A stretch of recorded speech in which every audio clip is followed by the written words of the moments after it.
The 3rd of February 2021. Good evening and welcome to tonight's United Kingdom tour coming to from Bracknell in Berkshire. Just watching that open. Oh, by the way, quite colourful tonight. I feel quite colourful tonight, gang. We don't like colourful language. We like colourful things, and I'm feeling colourful tonight. Just watching that opening little sequence there of all the snow. Do you know, I can take you to every one of those places. I was just looking at it there and thinking, do you know what? I remember standing there and just a couple of weeks ago, wasn't it? I know some people have got snow at the moment up in parts of Yorkshire. They got pretty bad snow they had in Halifax, I know, the other morning or something like that, weren't it? Anyway, well, I've been robbed. I've been robbed in my own house, boys and girls. I've been robbed. I'm not being funny. £145.95 for flushing the toilet a couple of times and having 2 cups of tea. It's outrageous. Outrageous. Look, here it is there. Southern Water. Southeast Water. There it is. Southeast Water. Let me just show you that price again. £145.95. God's sake, man. I suppose I could go and wee round the back, couldn't I? I've got spaces in the communal area. I could dig quite a lot of holes there. You know, so that I don't have to flush the toilet anymore. Where's all this water going to then? I've barely had a shower. I've hardly had a shower. I've had about 1 cup of tea. What is this? Let's have a look. For the 29th of June 20 to the 6th of January 29. So 21. It's 29th of June. July, August, September, October, November, December, January. So what's that, 7 months? Or is that 6? That's 6 months, isn't it? 29th of June to the 6th of January. That's about 6 months, isn't it? 145. So how much is that per month then? 145 divided by 6, 20, 40, 60, 80, 100, 120, 25, 26, £27 a month. What's that? 5, 10, it's about £6, £7 a week in water? Christ, what do they do with all this money? It comes out of the sky. I'm paying for these people, but it's gushing out of the street. That's it. How many times have we seen that, darling? Water gushing, cascading down the road. Well, they've taken so long to fix the damn thing. Christ almighty. So there we are. I've been robbed, and I hope this is not true. I hope this is not true, but we might have had a post item robbed as well. Poor Leslie Ross hasn't received her prize from the other week. That's over a week ago now, which is a bit concerning, really. Unfortunately, that's the only one of those I had. Devastating. But I would that be the first prize we've ever lost? I don't know if we've ever lost a prize. I think there might have been one other that never arrived. I've had stuff arrive weeks later before, believe it or not. Oh, yes. Weeks later. So fingers crossed that will still arrive. All first class. Oh, and so well wrapped. I'm very good at wrapping things up, which you'll know if you've received something there. Anyway, good evening to you, gang. Do you want to make some money? Have you got any 50p's? Have a look in your little purses and handbags. Have you got any 50p's, eh? Got any of these in there? Have a look at these. Look. There we are. Any of those? Oh, look, there's a Dick. Oh, Dick Whittington. I beg your pardon. There's a Dick Whittington. There's an Aladdin. Jack and the Beanstalk. I've never seen any of these. I must admit, I have never ever seen any of these. These are quite rare. Apparently, and as I say, I've never seen any of these. I've had Olympic ones, I think, and like normal ones. Has anyone got or ever seen one of those ones in their chain? Obviously like a Disney thing there going on. Jack and the Beanstalk. That naughty old thing climbing all the way up there, dear. He's got no business climbing up beanstalks. Who told him he could do that? Well, it's like me. I might go, perhaps I'll go outside later and just decide to climb up one of my beautiful pine trees outside. Nothing else to do. No right climbing up beanstalks and things like that. Who else have we got there again? Let's have another look there. I didn't put that on my button box. Who else have we got there? Aladdin. There you are. It's a pervert, if ever you've heard of one. Rubbing away at that thing, dear. And then something comes out at the end. I can't believe that children are allowed to watch that. It's disgusting. Snow White and the Seven Dwarfs. Well, I think we all know what was going on there, my love. Some sort of brothel she was running. Cinderella, she can't even get a pair of shoes to fit, can she? She'd gone to Primark, dear. And Dick Whittington, well, I'm not saying anything about that and his cat. Look at his cat at the bottom there, look. What's he got in that bag? That's what I want to know. The only decent one there is the one in top left-hand corner. Her Majesty, Queen Elizabeth II, and we bow down in your royal name, my darling. There you go. We bow down. Bye, Megan. Bye, love. Nice knowing you, darling. Off you go. Bye-bye. Bye. And take Ursula with you. She's not having our vaccines. Thieving old bag. Anyway, those coins there. Don't know if you've got any... shall we turn the light on? Forgot the light. I thought it was looking a bit dim. Ding. There you go. The Royal Mint has revealed the rarest 50p coins in circulation.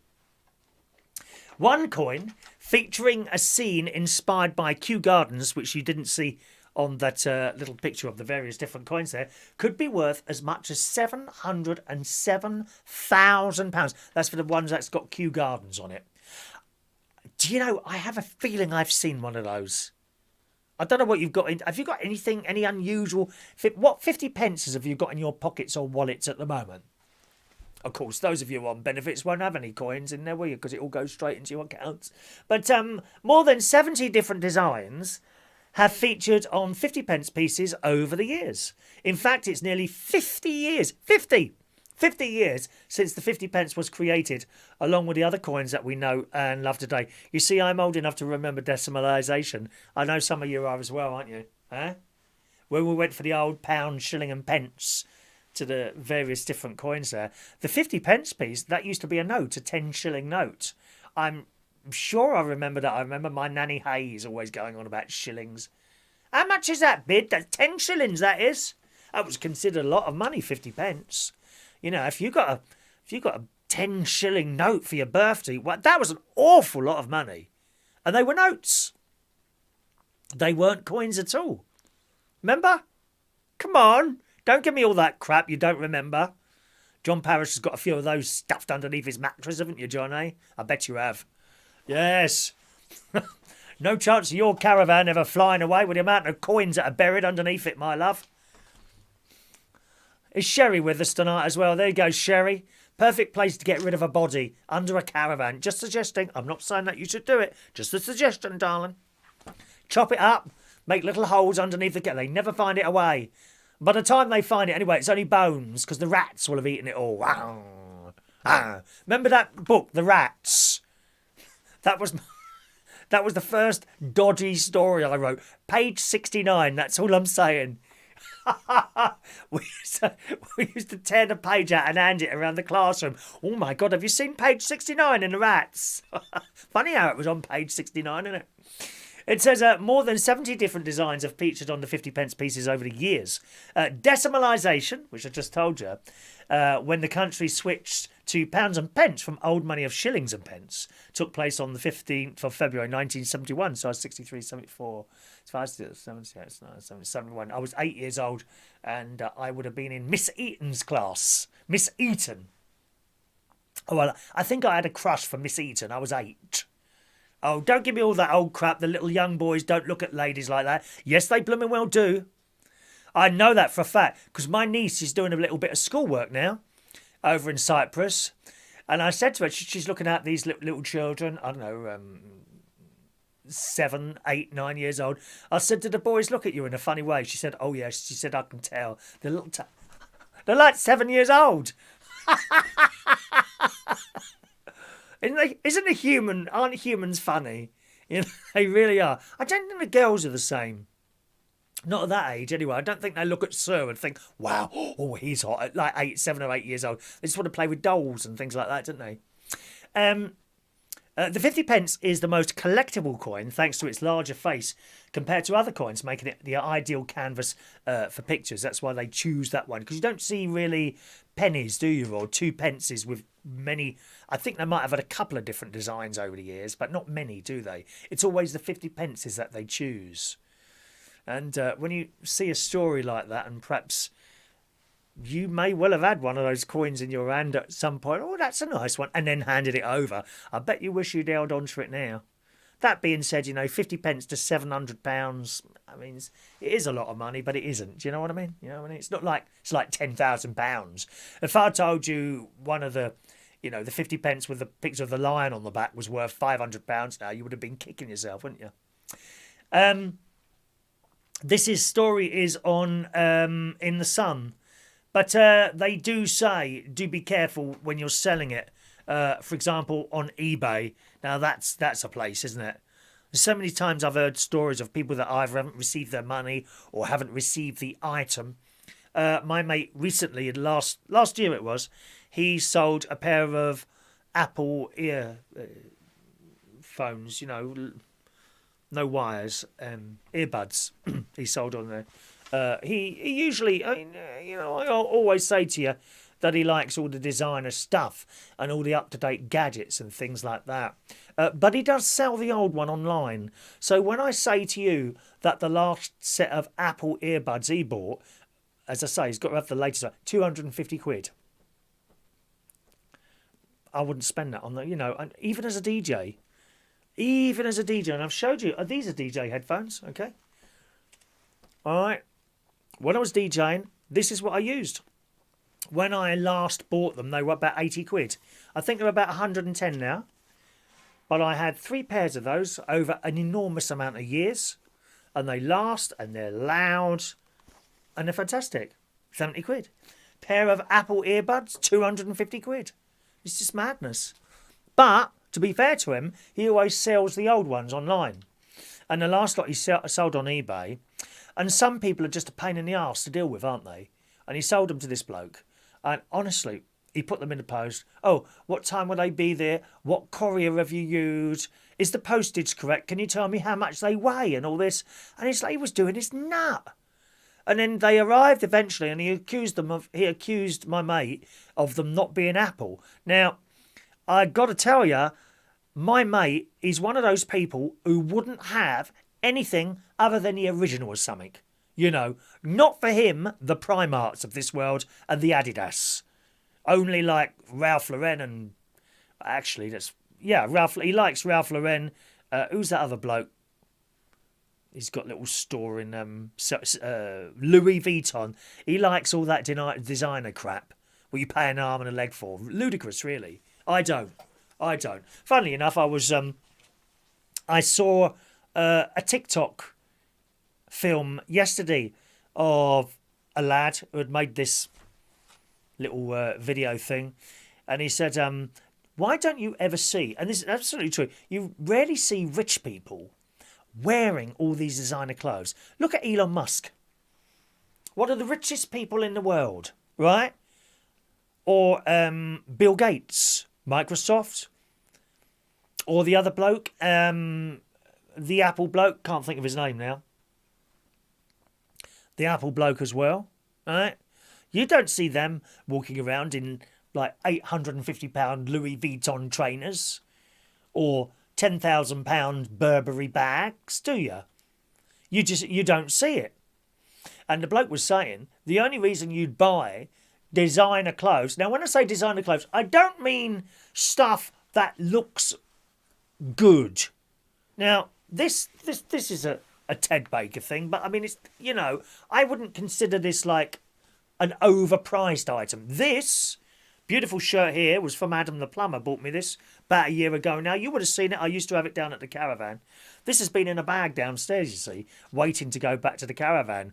And was it Sunday night? I think Sunday night or Monday night, one of those two, after the shows, I was a bit bored, so I decided to go in the bag. It was all ready for my sister to iron, but it just isn't going anywhere, so I got the stuff out and started ironing it.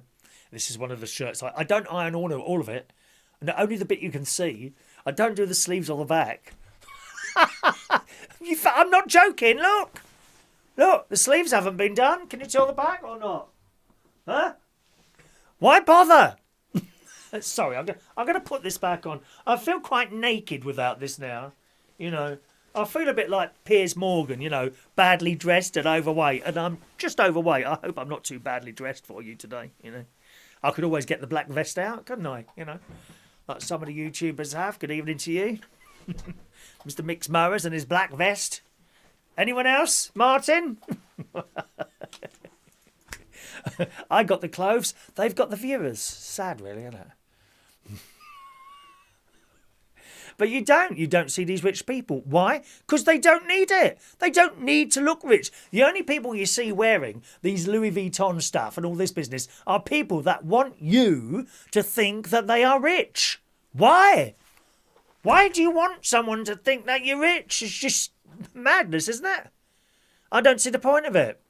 And I do feel sorry for some of these kids. And they're working in bars, in particular gay bars.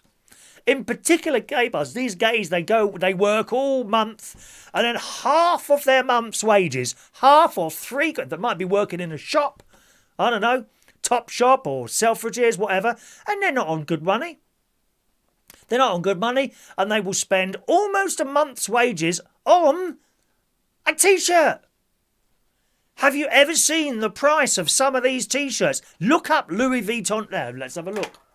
Louis Vuitton T-shirts. Or who's that one? Is it Boss? Boss? Yeah, Boss. Boss T-shirt. Let's have a look. Boss T-shirt here. 30 quid. Well, that's not bad, is it? Oh, up to 50% off. Well, they can't be having a good time, are they? Yeah, Boss T-shirts. Here, relaxed fit cotton T-shirt with large scale satin something or other. £55 for one T-shirt. And I bet it doesn't wash any better than my blooming... What have I got? Slazenger T-shirts. 3 for £10 in Sports Direct. Makes no difference. And, you know, if you're trying to impress someone at the other end, trying to get another half or anything like that, don't make any difference when you're older, mate. You can buy the most expensive suit you can find. Walk out, still no one's looking at you. Wasting your money. Save onto it. Spend it on something else, you know, drink or drugs or something like that, I suggest. You'll have a better time than wearing one of these T-shirts. Dear me. What's this one here? Stretch cotton T... Now, this is nothing special. Stretch cotton T-shirt. With contrast details. £69 for one T-shirt. They're off their heads, these people, aren't they? Oh, I don't know. But of course, if you've got one of those 50p pieces that might be worth £700, with that, you could almost afford a pair of Louis Vuitton trainers for that. Oh, yeah. I like walking around Selfridges. It's one of my favourite places to walk around, Selfridges, even more so than Harrods. Don't do it very often, certainly haven't done it in 12 months now. You know, but I like to walk around Selfridges, and you just see it all in there, really. And there's a Louis Vuitton department, and the cheapest trainers in there are about £700. I kid you not. And they're all in there looking, aren't they? A lot of the Arab boys are in there looking. I suppose money's no object to them. Why? Listen, if you're young and pretty, you can go down the jumble sale and put some second-hand clothes and still pull like that. Wasting the money. Just terrible waste of money. But I don't know if you've got any of these unusual 50p. Let's have another look at some of those other 50p that I showed you earlier. Anyone who's just joined us, good evening to you. The coin continues to be the rarest of the 50p. This is the Kew Gardens one, which isn't on there, actually. I'll describe the Kew Gardens one to you. It's got, like, the pagoda. Okay, like the sticking up thing. A bit like the Leaning Tower of Pisa, to be honest. Except it's not leaning, you know. Of course it's not leaning. It's British, dear. We don't have leaning buildings here. God's sake, man. Boris won't allow that. Huh? Maggie didn't allow leaning buildings. They got one in Italy. Can't build properly, can they? Oh, dear me. What a bunch of thickos put that up. How can you put a building up and it's like that? What amazes me is that so many people want to go and see a badly put up building. It leans to one side. Don't stand underneath it. It'll go one day. Mark my words, that'll go over one day, that will. Anyway, the one with the Kew Gardens, it's like a little bit like a non-leaning tower of Pisa up like that, with like a ivy or something going around it up to the top. It's the rarest. Only 210,000 of those were minted. They went into circulation in 2009 and have been in demand ever since. They found one recently sold for £707 on eBay. This story is in the Sun, though they may not always go for this amount. And according to Coin Hunter, the Kew Gardens 50p sold for £156 on average, based on nearly 200 sales since the start of the year. And there's other ones. There was an Olympic wrestling one. Olympic wrestling. Now, I happen to know, I don't know if he's with us tonight, Mark Bowles. Mark Bowles collects coins. I don't know if he's got any of these. But as I've said to you before, when I see things like this, like items of archaeology, you know, like digging things. Now, there's a good film on, actually, on Netflix at the moment, which I've just finished watching today. I watched it in 2 bits. But it's about 1 hour, 50 minutes long. And it's called The Dig. THE space DIG. The Dig, right? And it's about this lady. She's got a house and a load of land. And there's a load of mounds. And she wants them dug. She feels there's something underneath. And she gets a bloke in and he digs and finds something wonderful, you know. Now, there are, of course, I think really the majority of people, and they found jewellery and bits of gold and things like that. And I feel, I do think the majority of people then see that and immediately think, what's that worth? It's the first thing that comes into their head. What can I get for that? And I don't think like that at all. And I mean that. I don't see a beautiful item of that, or to hold something in your hand, perhaps a piece of silver, which is so badly degraded you can barely see the writing on it, and know that that was a coin that the Romans probably bought something with, to actually have that, right? That's what it is to me. It's the history of the item that does it for me, not the value. It really doesn't. And stuff like this, there's an Olympic... So if I had one of those coins there, the Kew Gardens, of course a good investment as well, I suppose. You know, if you run out of money and you had one of those coins, I suppose you could go off and sell them somewhere, couldn't you? There's another one here. There's an Olympic wrestling coin. That was 2011. Did anyone see one of those? Literally 2 people wrestling. The 50p coin there is worth about 15 quid. You know, is it worth selling it for 15? Wouldn't you just want to hold on to that? Because it's a special thing. It's special. You know? There was an Olympic football coin in 2011. And I have to say, I haven't got pictures of these ones. That looks pretty boring, to be honest. It's just like you've got your coin there. There's a picture up there of Olympics 2011. Was that our one? I can't remember now. Or 2012. Oh, it was 2012, of course. But the coin was from 2011. There's a picture of the Olympic logo up there. And then just a square field and a couple of words, offside and not offside, and 50p at the bottom. That's a bit boring. But that's worth 28 quid. There's Olympic Judo 2011, 20 quid. Pictures of judo. There's quite a lot of Olympic ones. Peter Rabbit, anyone get that one? That was from a couple of years ago, 2018, £6.15 that's worth. It's just not worth selling them. It's a nice thing to have. Flopsy Bunny. Again, 2018, that's worth £3.25. And various other ones. You know, there's a lot of Olympics ones. So I wonder if you've got any of those in your little pockets. Did you have a look for us? Did you? Let's read some of your messages. Thanks very much for your messages tonight. You can either text in 07551 259 675, or you can email. The email address is there.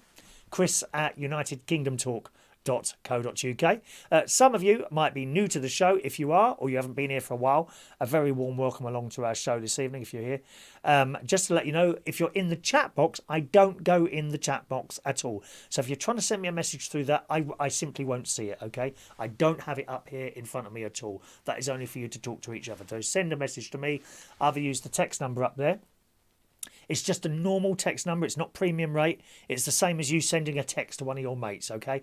07551259675, or use the email there, chris@unitedkingdomtalk.co.uk, or you'll be able to phone in shortly, okay, when we open the phone numbers. Roy Brownlow's there, who says, look up a Diesel or Calvin Klein one. And that's from Roy. Calvin Klein T-shirts, how much are they?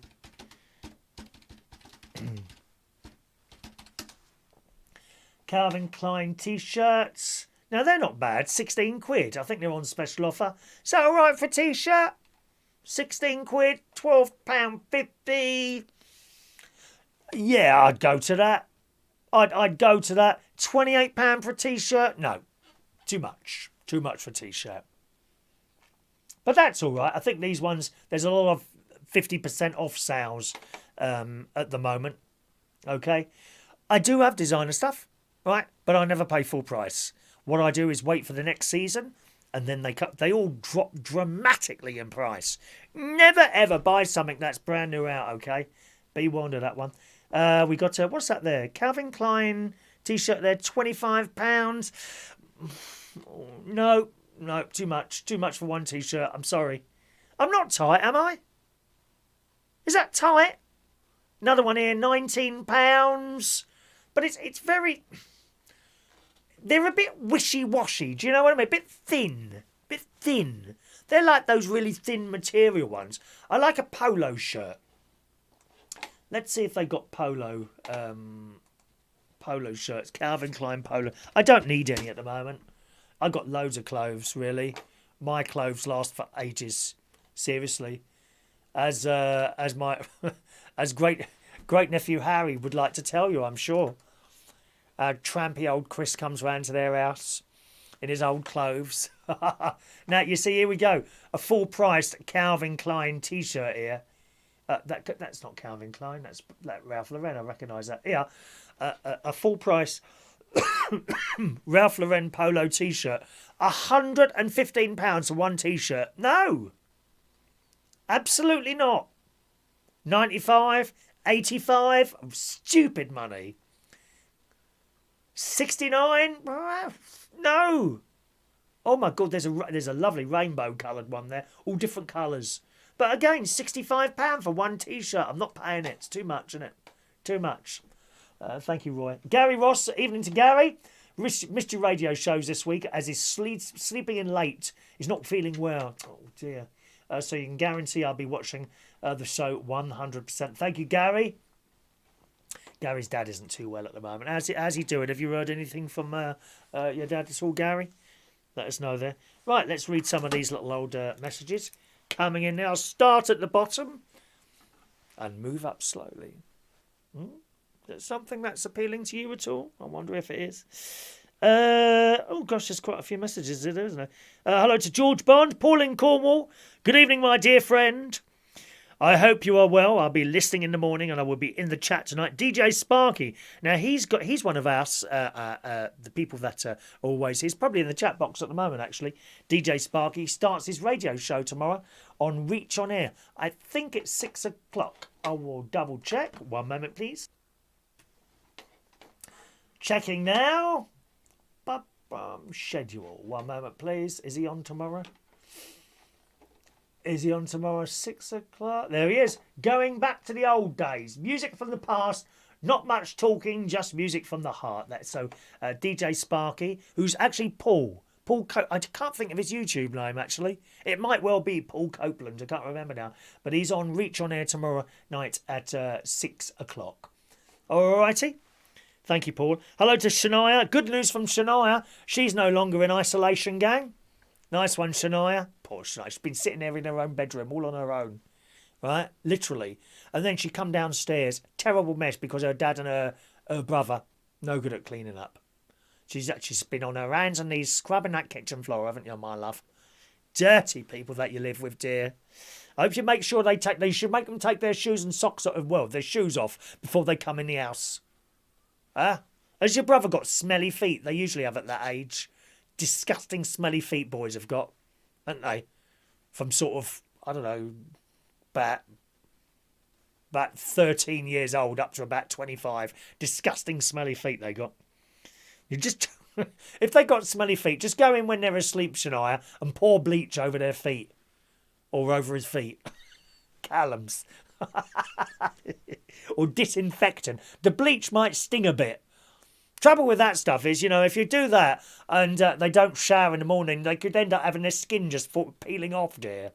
Maybe better with some disinfectant. You know that spray disinfectant you can get? Dettol. Incidentally, I just want to point out there are other Dettols available. Disinfectants. There's some very nice smelling Dettol spray. It's in a pink can. Oh, it's lovely. I've got a can downstairs. I'm forever spraying stuff when it comes into the house, dear. Forever spraying stuff. Not that I'll be able to afford that much longer with, £145 water bills to pay. Where's that gone? Look at it. £145. Need a bit of extra support due to coronavirus? Go to South East Water. What we're going to give? You're going to give it to me any cheaper, though? No, you're not, are you? Oh, let's work out a plan. Evening to Mike in Brighton. Good evening, Mike. Evening to John Parrish. Once we are settled in, you can stay in one of our rooms, play the organ after tea. Thank you, John. It's very kind of you. Funnily enough, John, and this is not a knockback at all, I just don't stay in people's houses. Even family, believe it or not. I find it very, very uncomfortable to stay in someone else's house. Don't know why that is. Even when I've gone to Australia, and I've got lovely family over there, cousins, auntie, well, not auntie anymore. She's gone now, unfortunately, a couple of years ago. Uncle John, they've all got houses. Oh, stay with us. Can't do it. I have to have a hotel. I'm really funny about staying in someone else's house. I don't know why. It's not because it's like going to be dirty or anything like that. I just can't. Funny, isn't it, really? Really odd, that. So thank you for the offer there. Good evening to Rachel Wheatland. Evening, Rachel. Diane Jebb. Good evening, Diane. Lovely Diane's there. Fran Green. Good evening, Fran. She likes the shirt. Thank you, Fran. Very cheap. This is George from Asda, I think. I think it's George from Asda. Would have been, I don't know how much it is. I didn't really look it up. I would imagine about £10 to £15, something like that. From Adam the Plumber. Evening to Mick from Built in Scotland. Hello to you. He's got a story there. In BBC News. Thank you, Mick. Have you sent that to me? Have you somewhere? Sherry, there's Sherry. She's laughing this morning. Thank you, Sherry. You keep laughing, my darling. Laughter is the best form of medicine.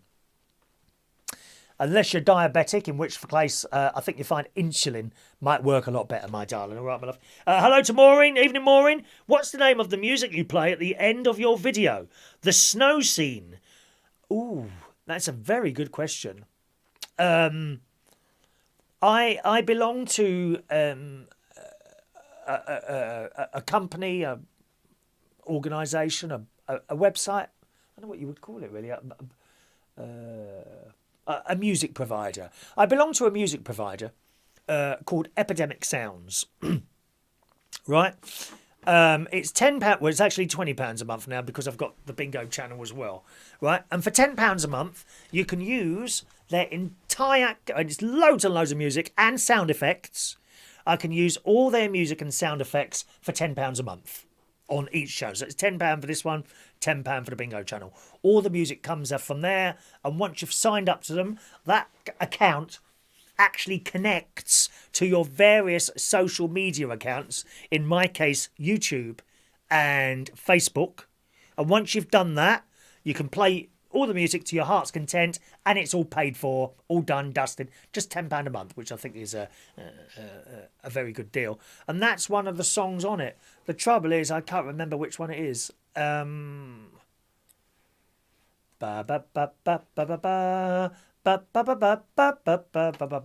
have a look here.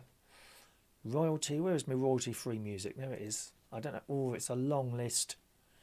I won't find that now. Do you know, I can't remember. It could be that. Let's have a little listen.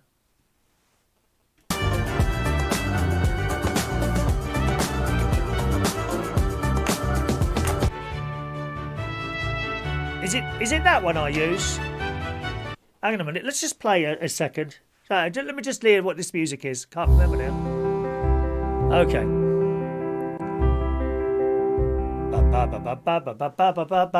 That's it, isn't it? I reckon it. Could it be that one? There you go. That's not a bad guess, is it? Okay.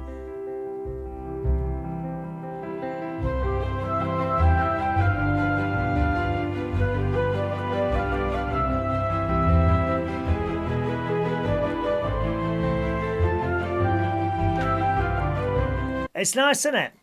It's called Classical Pearls, and it's by Cercles Nouvelles. CERCLESNOU. Oh, you haven't got a pen, have you? All right, go on, go and get a pen. I'll read it again for you in a minute. All right, love? I'll read it again for you in a minute, Maureen. Okay? Beautiful bits of... I've got so much music from there. And it's literally thousands of songs and bits of music. And they have genres as well. And when the clock's on for the rundown, that clock's on, tells you got like, I don't know, anything from half an hour to an hour, that clock goes up and tells people that there's a show about to start.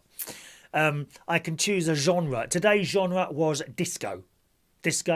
I have also used house quite a lot. Sometimes I put a genre on and then I go and do something. While that music's on, I'm doing something. I've gone downstairs, might have had a cup of tea. Today I put the music on, went downstairs, had a cup of tea and a bag of crisps, before I started, and the disco was on. Sometimes I've gone down and come back up and thought, oh my God, this is awful. I never know. So you can choose a genre of music and then just hit play and it just plays it. And it's all paid for. Easy, isn't it, really? So, have you got your pen yet, Maureen? Oh, she's still looking. Look for your pen, Maureen. I'll give it to you again in a moment. Hello to Jeff. Evening, Jeff. Looking smart tonight. I have here. Jeff's got a set. He's got a set of the Peter Rabbit 50 pences. Fantastic. Aren't they lovely, Jeff? It's not. Is it? Presumably, I would imagine you're someone that doesn't see it as a valuable item. You're someone that looks at it and just sees the beauty of it, I would imagine, as well, isn't it? Because actually, Jeff, I remember now, he goes out metal detecting, I think, if I remember rightly. Do I remember back in the summer you came... I was walking past your caravan and didn't you show me something like a metal thing or something, if I remember rightly? He goes out looking for stuff like that. And I like to find out the history of something. That's why I love that film so much on Netflix, The Dig. Watch it, you'll like that, okay? Jeff says the River Witham is looking better now. Oh, I don't know. I haven't looked at it today, actually. I think it was down yesterday. Got built better than a leaning building up near here in Chesterfield. The church has a crooked spire. Does it really? Oh, let's have a look at this. There it is. Oh, my God. So it does. Oh, how funny is that? Let's see if I can show this to people. Yes, I can. Bloody church have got a crooked spire. Look at that. It's bent. How's that happened, Jeff? Oh, dear. Thank you, Jeff. Yeah, he does do metal collecting. I thought he did.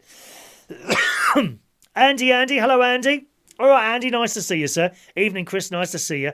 I know you like watching things on TV. Don't know if you've seen it. It's called It's a Sin. Yes, I've seen all of those.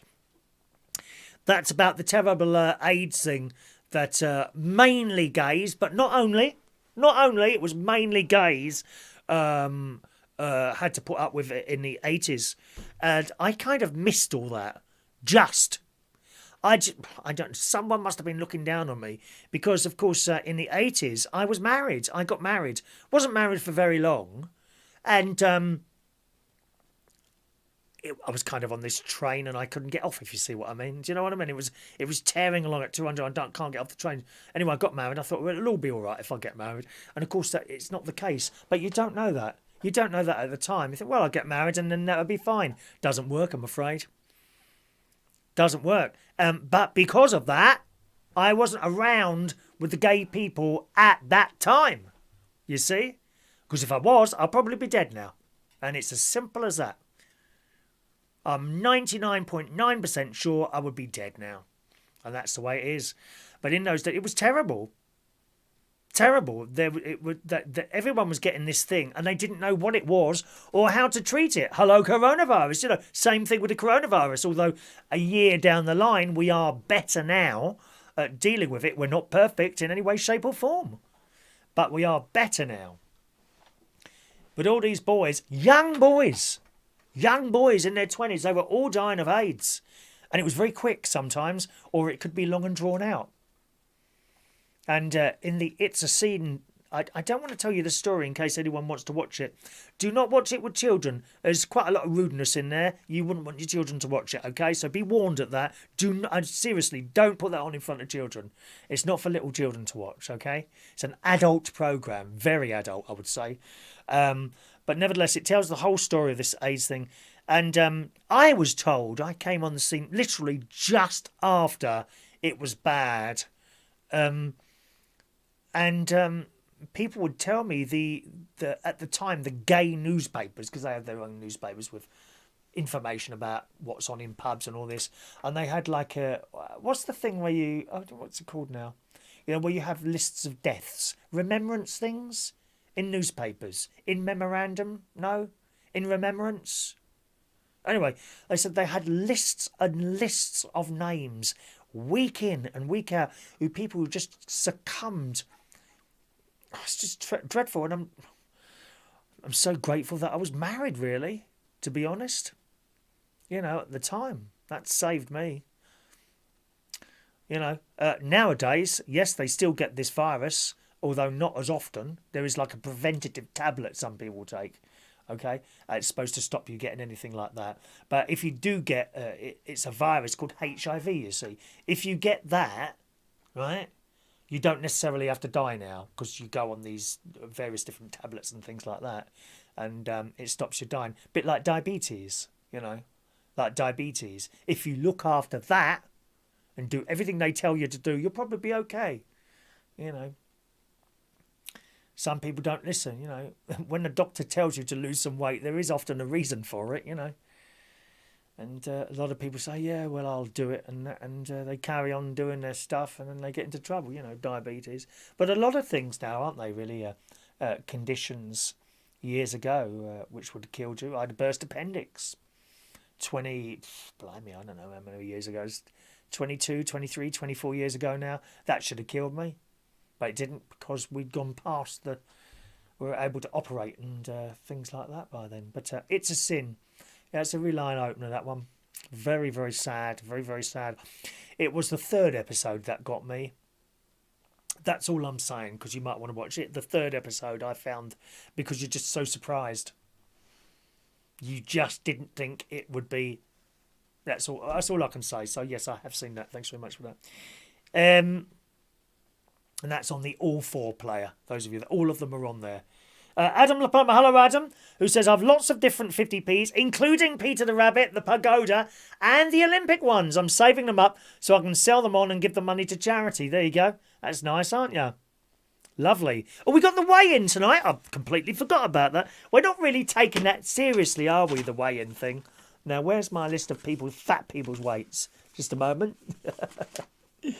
Where are we now? Game 1. Here we go. We've got the weights here. Right, we'll do Adam the Plumbers first.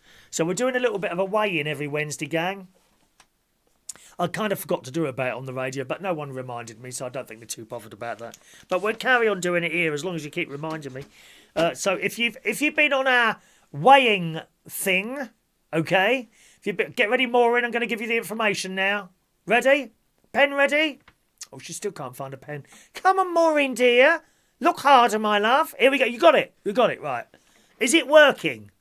It's not working, is it? Oh, Christ. Right, here we go. The song you want, I don't think you'll be able to get hold of it, funnily enough, but nevertheless, I'll tell you what it's called. It's called Classical Pearls. Let's have a little bit going on in the background, shall we, again?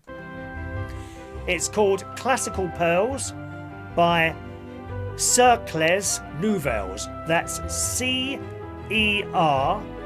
CERCLES. Nouvelles. NOUVELLES. All right? Classical Pearls by Cercles Nouvelles. That's the one. All right? So there you go, my sweetheart. Write that down. Don't know where you'd get that from, though, to be honest. Maureen, do you have a CD player or anything like that? CD, Jordan. I don't know what that... A lot of those computers don't have CD drawers anymore, do they? Someone, who was it who got it was my nephew Gary, who got a new computer recently, which a very kind person donated to him so he could do his shows better. He realised there's no CD drawer. You can get a plug-in CD thing, but a lot of the new computers don't have CD drawers on them anymore. Anyway, let's do these weigh-ins. Okay, evening, Chris. The weigh-in tonight. Adam the plumber is now 19 stone, 1 pound. Let's see, have a look. Okay, so you've lost a pound. Oh! You've lost 3 pounds this week, Adam. 19 stone, 1 pound. Well done, Adam. He's lost 3 pounds. Let's have a look at the boyfriend then. Royston is now 15 stone, 7 pounds.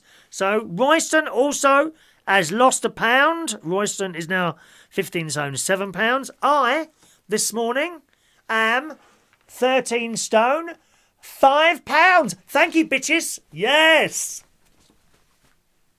I was never able to do... You know, you see these boys at school. Anyone go to a boys' school? I went to boys' school. And they were able to do this thing with their hands, and it clicked. Like that, almost. I can't do it. How did they do that? Nothing happens.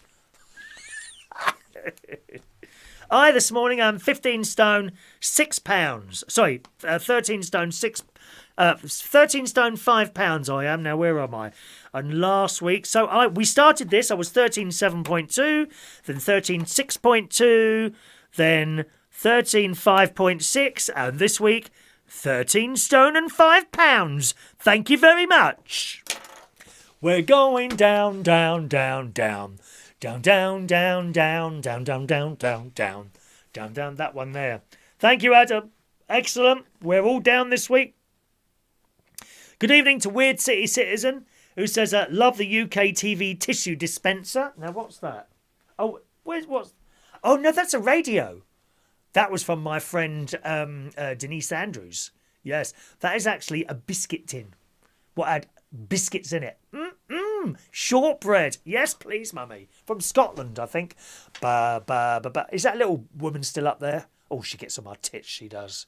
That little Scottish thing. Oh, she's going to get on my nerves. Let's have a referendum. Let's have a referendum. Change the bloody record, love. Hello? People are dying here and you're still going on about the same thing, you miserable old bag. Why don't you just go and make friends with Ursula and disappear onto a small island somewhere? Won't need a big one because you're only short yourself, my love.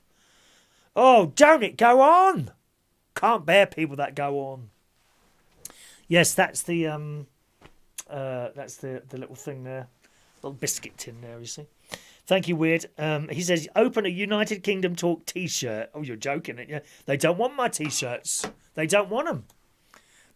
Those T-shirts have sat there for months. Months. When they come up as a bingo, which is one of the bingo prizes is T-shirts, right? Like this, look. Look. That's a bingo prize, that is.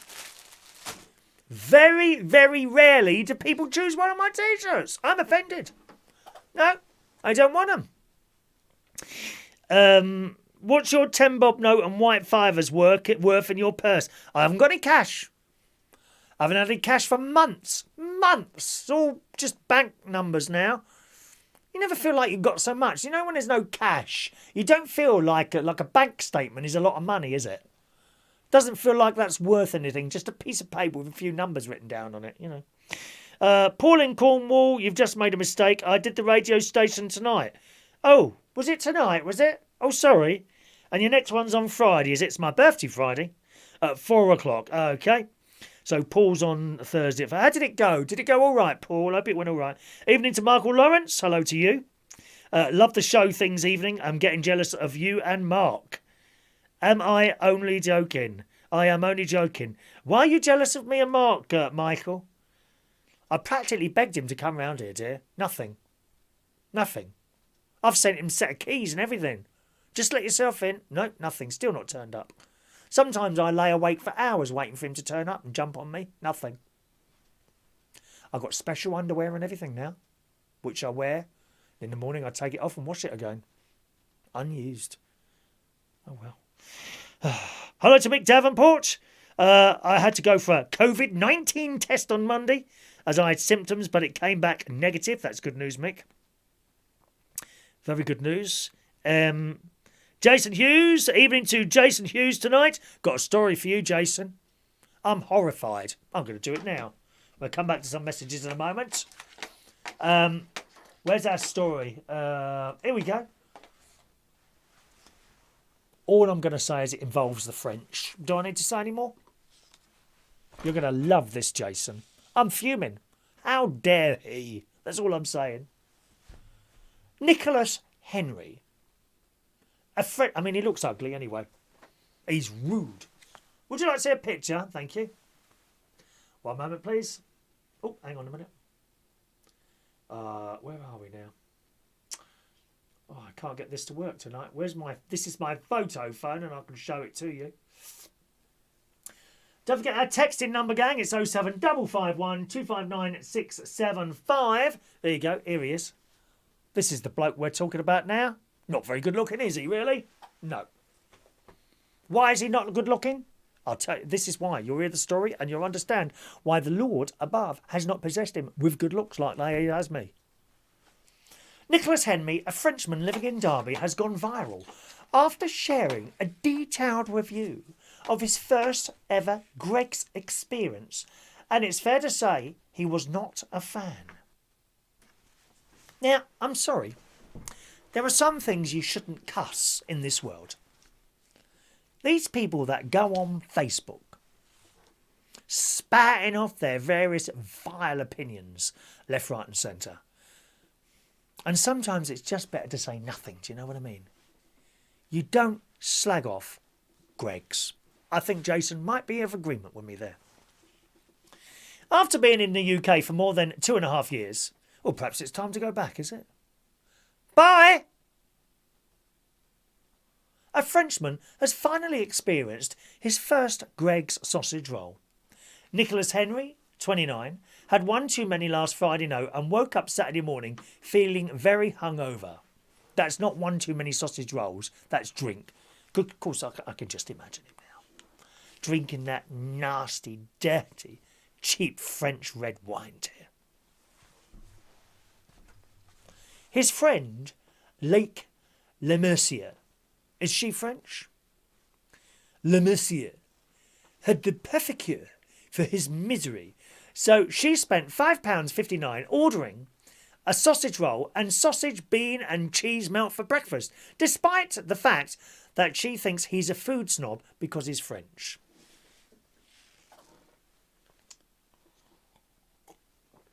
I'm not being funny. I've worked at Club Med, right? And some of the food there, the stench from it, dear. Dirty French food. Disgusting. They got this particular cheese, right? They go on about all these wonderful French cheeses. They stink. Nothing wrong with a bit of lovely English cheddar. Number 5, please, the strong one.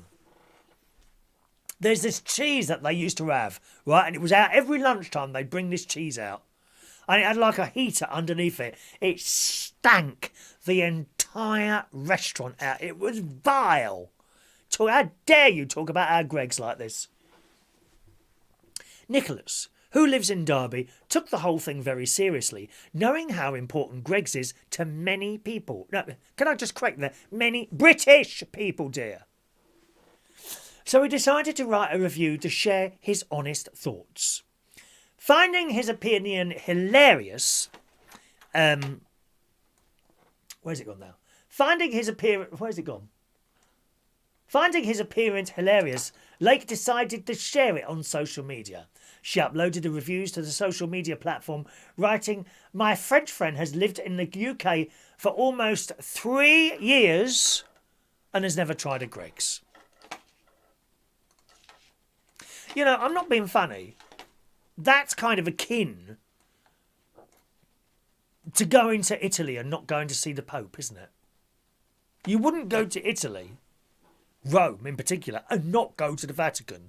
Similarly, people from other wonderful countries should not come here and not go to Greggs.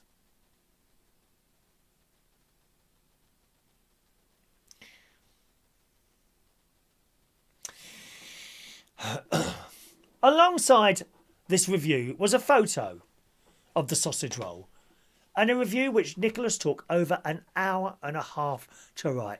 You sad, lonely character. You spent an hour and a half cussing our Greggs.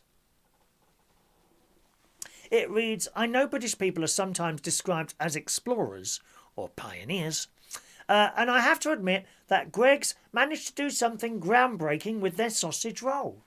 As I chewed and swallowed, I simply couldn't understand how something could taste so bland, yet revolting at the same time.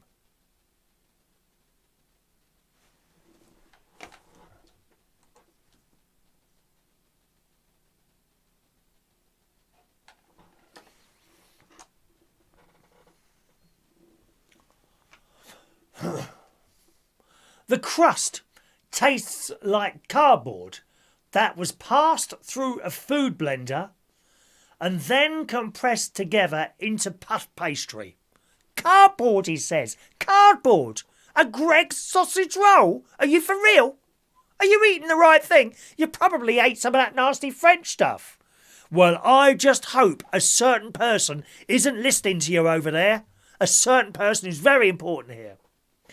The sausage... Oh. Pretty's listening.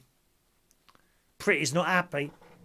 Pretty Patel, go and get rid of this bloke, darling. You're quite good at getting people out of the country who shouldn't be here. How dare he? You come to this country and you damn well like what we've got, or piss off back to where you've come from. That's what I say. How dare you slag off our Gregg sausage rolls? Rude. The sausage is all over the place. Sometimes it feels like a mushy gelatine. Sometimes it's spicy, yet I chewed through it and bite after bite I could see its intrinsic value. I can't say I liked it, probably because I didn't, but it was all right and it gets the job done to fill you up. Well, I'm sorry, I think it does a lot more than that. Jason Yu's going to have something to say. I would be very surprised if Jason is not, at this moment, looking up the name of this bloke and trying to locate where he is to go round there and have a word or two.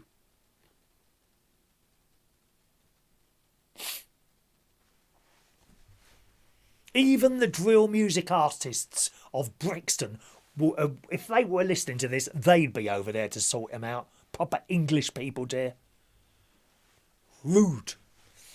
At this very moment, chavs up and down the country in their little tracksuits are descending on Derby to try and locate this very rude Frenchman.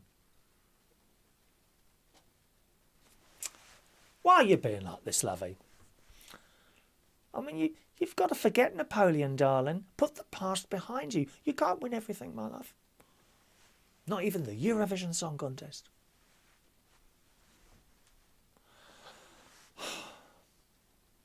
He added that even though he didn't enjoy the food, he was glad he had the experience and now understood why people go to Greggs. 'Cause it's nice. Better to say nothing. You've just upset practically the whole country. I'm hoping that one of those chavs that's coming over here might divert to my house. Or 5. I now appreciate why some guys in the morning go, do you know what, mate? I could really do for some effing sausage rolls right now. I get it now, he explains. That's what Greggs is. It's like a nice neighbour. He sits there quietly, and when you need him to help you fill up after a rough night, he will be there for you. How bloomin' rude. Pretty. Get rid of him, dear. Get rid of him. Sign that bit of paper. Terrible, isn't it, really? Really terrible. Jeff has just written back there. I showed you the church with the leaning spire. And he says, when the church was built, the spire timbers were not seasoned and dried correctly. Over the years, the timbers dried out and the spire twisted. However, the local myth is the devil jumped on the spire just after it was built and wrapped his tail around it to stop it falling. This caused it to twist. Make your own mind up. Thank you, Jeff. Thank you, Jeff. Oh, I don't use the Facebook Messenger. Can you send that on an email, Mick? I never use that Facebook Messenger. I found it intrusive. I was always getting messages come up with people just saying hello and not having anything to say. So I actually turned it off on me. I unloaded it from my phone in the end, the Facebook Messenger. Hello to Mike in Brighton. Chris's Classical Pearls is in YouTube. Chris's Classical Pearls. Hello to Amelia Phillips. She's weighing in today. Thank you, Amelia. 16 stone 10. What was she last week? Ooh. You've gone up a little, only up a little pounds. Not too bad, Amelia. So this week, Amelia is 16 stones and 10 pounds. Up one. No problem, Amelia. You can lose that in a week. Easy. Easy peasy, darling. Don't beat yourself up about that, my love. All right, Amelia. Hello to Stephen Petty. I see you have message set up now. What is message? iMessage. I don't know what iMessage is. I don't know what it is.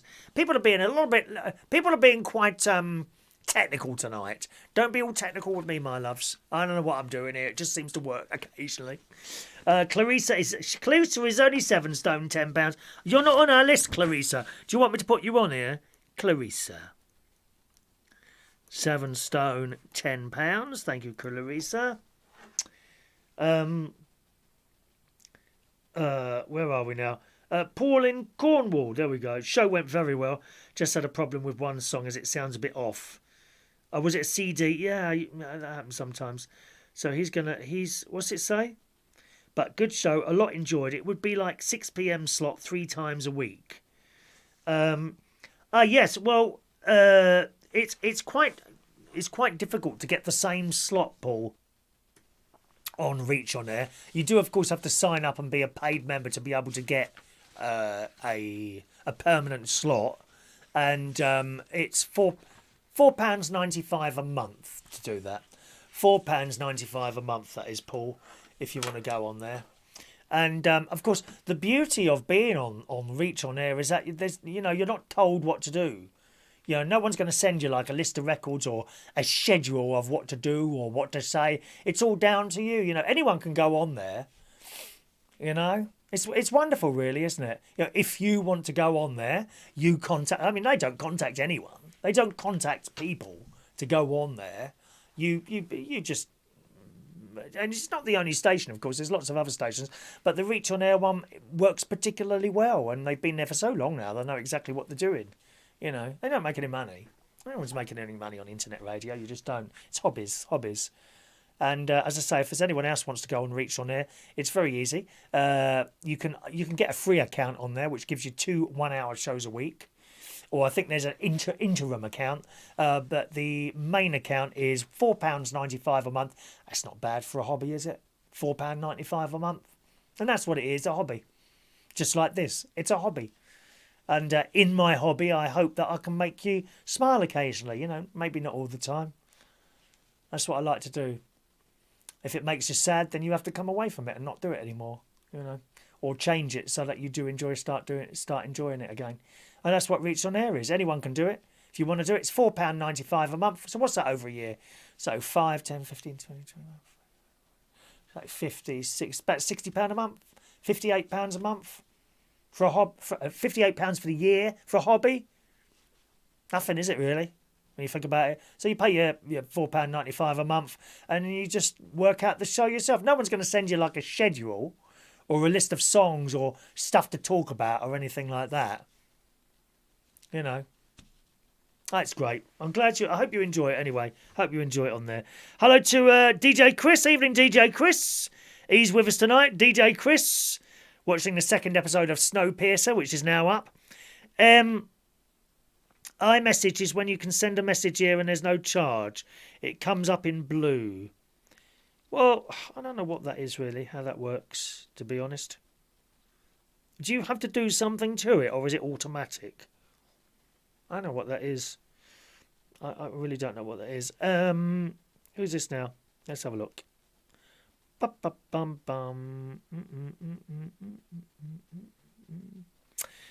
Message here from someone finishing 47, but I don't know who you are. Whose message finishes 47? Don't know. Oh, Rumble Bumble, sorry. Who says, good evening, Chris. I sent you an email doing your last performance. Oh, did you? Let's have a little look there. I haven't got anything there. On YouTube, I was upset you didn't mention it. What, you sent a message on YouTube?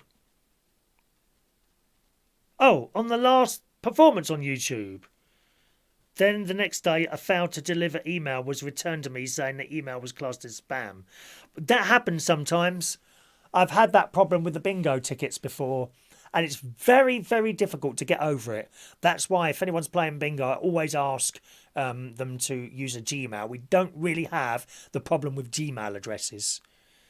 But certainly when I've tried to send bingo tickets to non-Gmail addresses, and we have had problems with that before. I don't know what the answer is to that. Why your email should be identified as spam and sent back, I have no idea. And it's really difficult. I've never found the reason. It's really difficult to find the reason that your email has been identified as spam. Don't know the answer to that, I'm afraid, my friend. All right. And that's from Rumble Bumble. Too technical for him too, he says there. He's eating biscuits, are you? You naughty boy. Oh, dear me. Good. Shall we, what else have we got here? Hello to Daniel Woodhouse. Daniel's watching the show with his back to the screen as he's lying on his mum's banquet. What's a banquet? Resting up. A banquet? Do you mean, is that a settee? Is that a settee or something like that? Fran's very pleased that she's been introduced to Reach On Air. I'm glad you are there, Fran. All right, glad you are, my love. What have I got? Let me have a little look here. What's on my list of things to chat away about today? There we go. We've done the thing there. Are you special? Are you ready for a special swab? I've still not got to this story, and I've put it on the list of things we're going to talk about now for the last 3 shows. Here it is. China. This is in China at the moment, but if it starts there, maybe it will be coming here as well. Those of you that have had swabs for the coronavirus. And it really is very unpleasant having a blooming cotton wool bud thing shoved up your nose. It is just awful. Admittedly, that thing's up your nose for approximately 3 seconds. But the trouble is, it goes so far in, and then you start sneezing and spluttering. I haven't had one myself. The one at the back of the throat, I can put up with that, yeah. A little bit like that. It's the one up the nose. And if you've had a coronavirus test, you'll know exactly what I mean. Well, in China has imposed tougher restrictions and ramped up its testing program following localised outbreaks ahead of the Lunar New Year holiday, with anal testing now becoming more common. This story was out about 4 or 5 days ago. China has started using anal swabbing to test for coronavirus because it's more effective than the nose and mouth. Well, to be absolutely honest, to have a little cotton wool bud go up there rather than up your nose is preferable. Believe me, I've had that one, right? It's much, it will not hurt you. Honestly, it won't. Don't ever worry about that if you ever have to something like that done. Some cities, including the capital in Beijing, are using samples taken from the bottom to detect infections as the country steps up screaming ahead of the New Year holidays. So you may find, you may find that you've got one of these NHS things all booked up. You turn up there and then and there's a mat on the floor. Okay, we're going to do your swab now, and you'll be standing there. And then they turn around and say, well, where's the chair? Oh, no, if you could just take your trousers down there and drop on the floor on all fours. I tell you what, it won't be... I mean, is that pain? It is a little bit painful when that thing goes up your nose. It's blooming horrible. And for a while afterwards, you're sneezing, Of course, make sure you've cleaned first. Very embarrassing if you haven't cleaned first. So there's my question. There's our first question for tonight. I can't believe I've sat here talking for an hour and 10 minutes already. Your question tonight, would you prefer a nose swab or an anal swab? We're going to do a little survey quickly. Nose or anal? What's it going to be for you, boys and girls? What do you fancy? Where do you want that cotton wool bud? Let me know. Built in Scotland says I tried sending the link through email. Well, what did you get back from the email? Oh, there it is. Thank you, Mick. I've got that now. Thank you very much. Thank you very much. Just received that now. Thank you, Mick. What do you prefer, gang? Nose or anal? There's your question today. Stephen Petty, definitely anal. There you go. I told you. So that's 2 for anal, including myself. Seriously, you're not going to feel it. You won't even... It's just embarrassing. Listen, I know 1 or 2 of you have had this as well. I've had a camera. Right?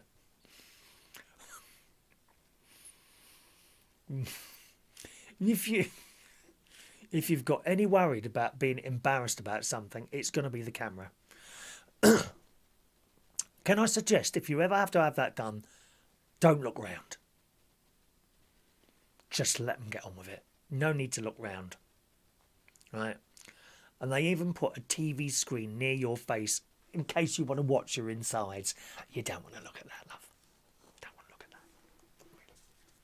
I don't know if you're allowed to take in like a little Game Boy gadget thing or something like that, or perhaps a little TV to watch. You could be how fantastic! You could be watching one of my shows while you're having a colonoscopy. Doesn't get much better than that, does it? You don't want to be looking at that screen, seeing where the camera's going inside you. I don't know what's worse, that or the after effects of the powder that you have to drink the day before. Oh, don't move away from the toilet if you've had that powder. Clears you out. It's awful. Here we go. Let's have a look there. Mike in Brighton wants the anal swabbing. That's 3 anals and no nose so far. Chris Woodhouse, normally do the nose, but in this case, anal. Thank you, Chris. That's 4 for the bum. And Roy Brownlow, I'm the only one in our family our doctor has not had his finger up to check for piles. I'm surprised at Roy. What were your size and that? I would have thought you were very susceptible to piles or something like that, no? Come on, gang. What's it going to be, gang? Let me know. You've got to have a coronavirus test swab tomorrow. Where do you want the cotton wool bud? Nose or bum? Make your choice. If it goes up your nose, you're going to know about it. It is a bit painful. It is. It is up your nose. Bum, you won't feel it.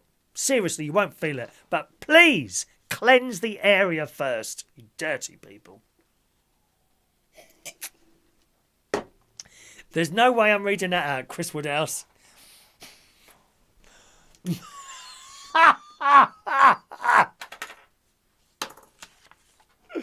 Oh, Lord. Anyway, that's that story there. What else have we got here? Do you want to make some easy money?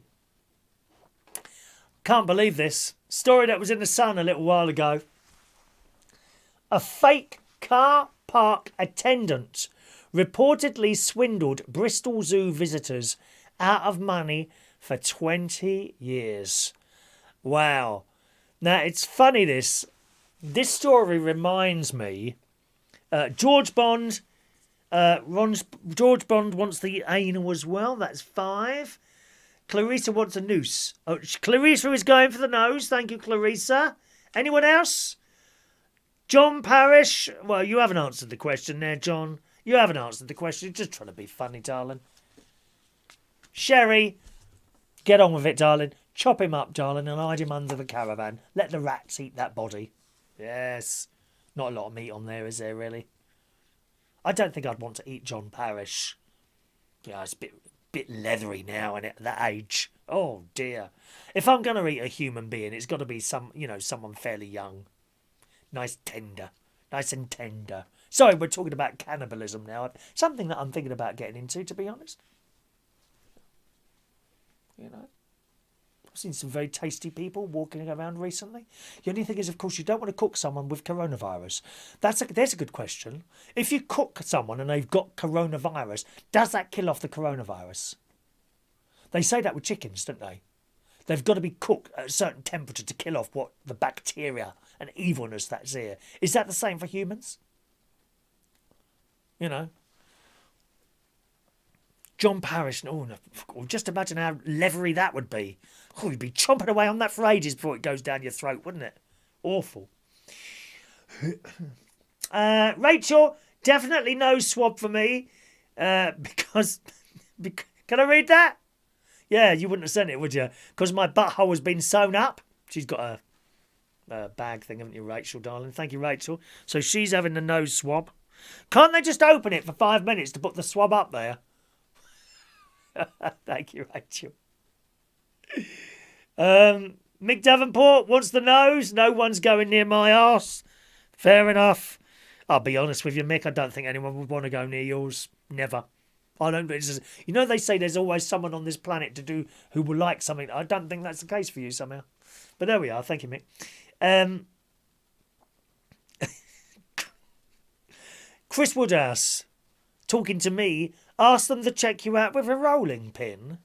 What do you mean by that? A rolling pin? If there was a rolling pin, that's what did the murder on Dickensian. Yes. Murdered, not Scrooge, the other one. What's his name? Is it Marley? Marley?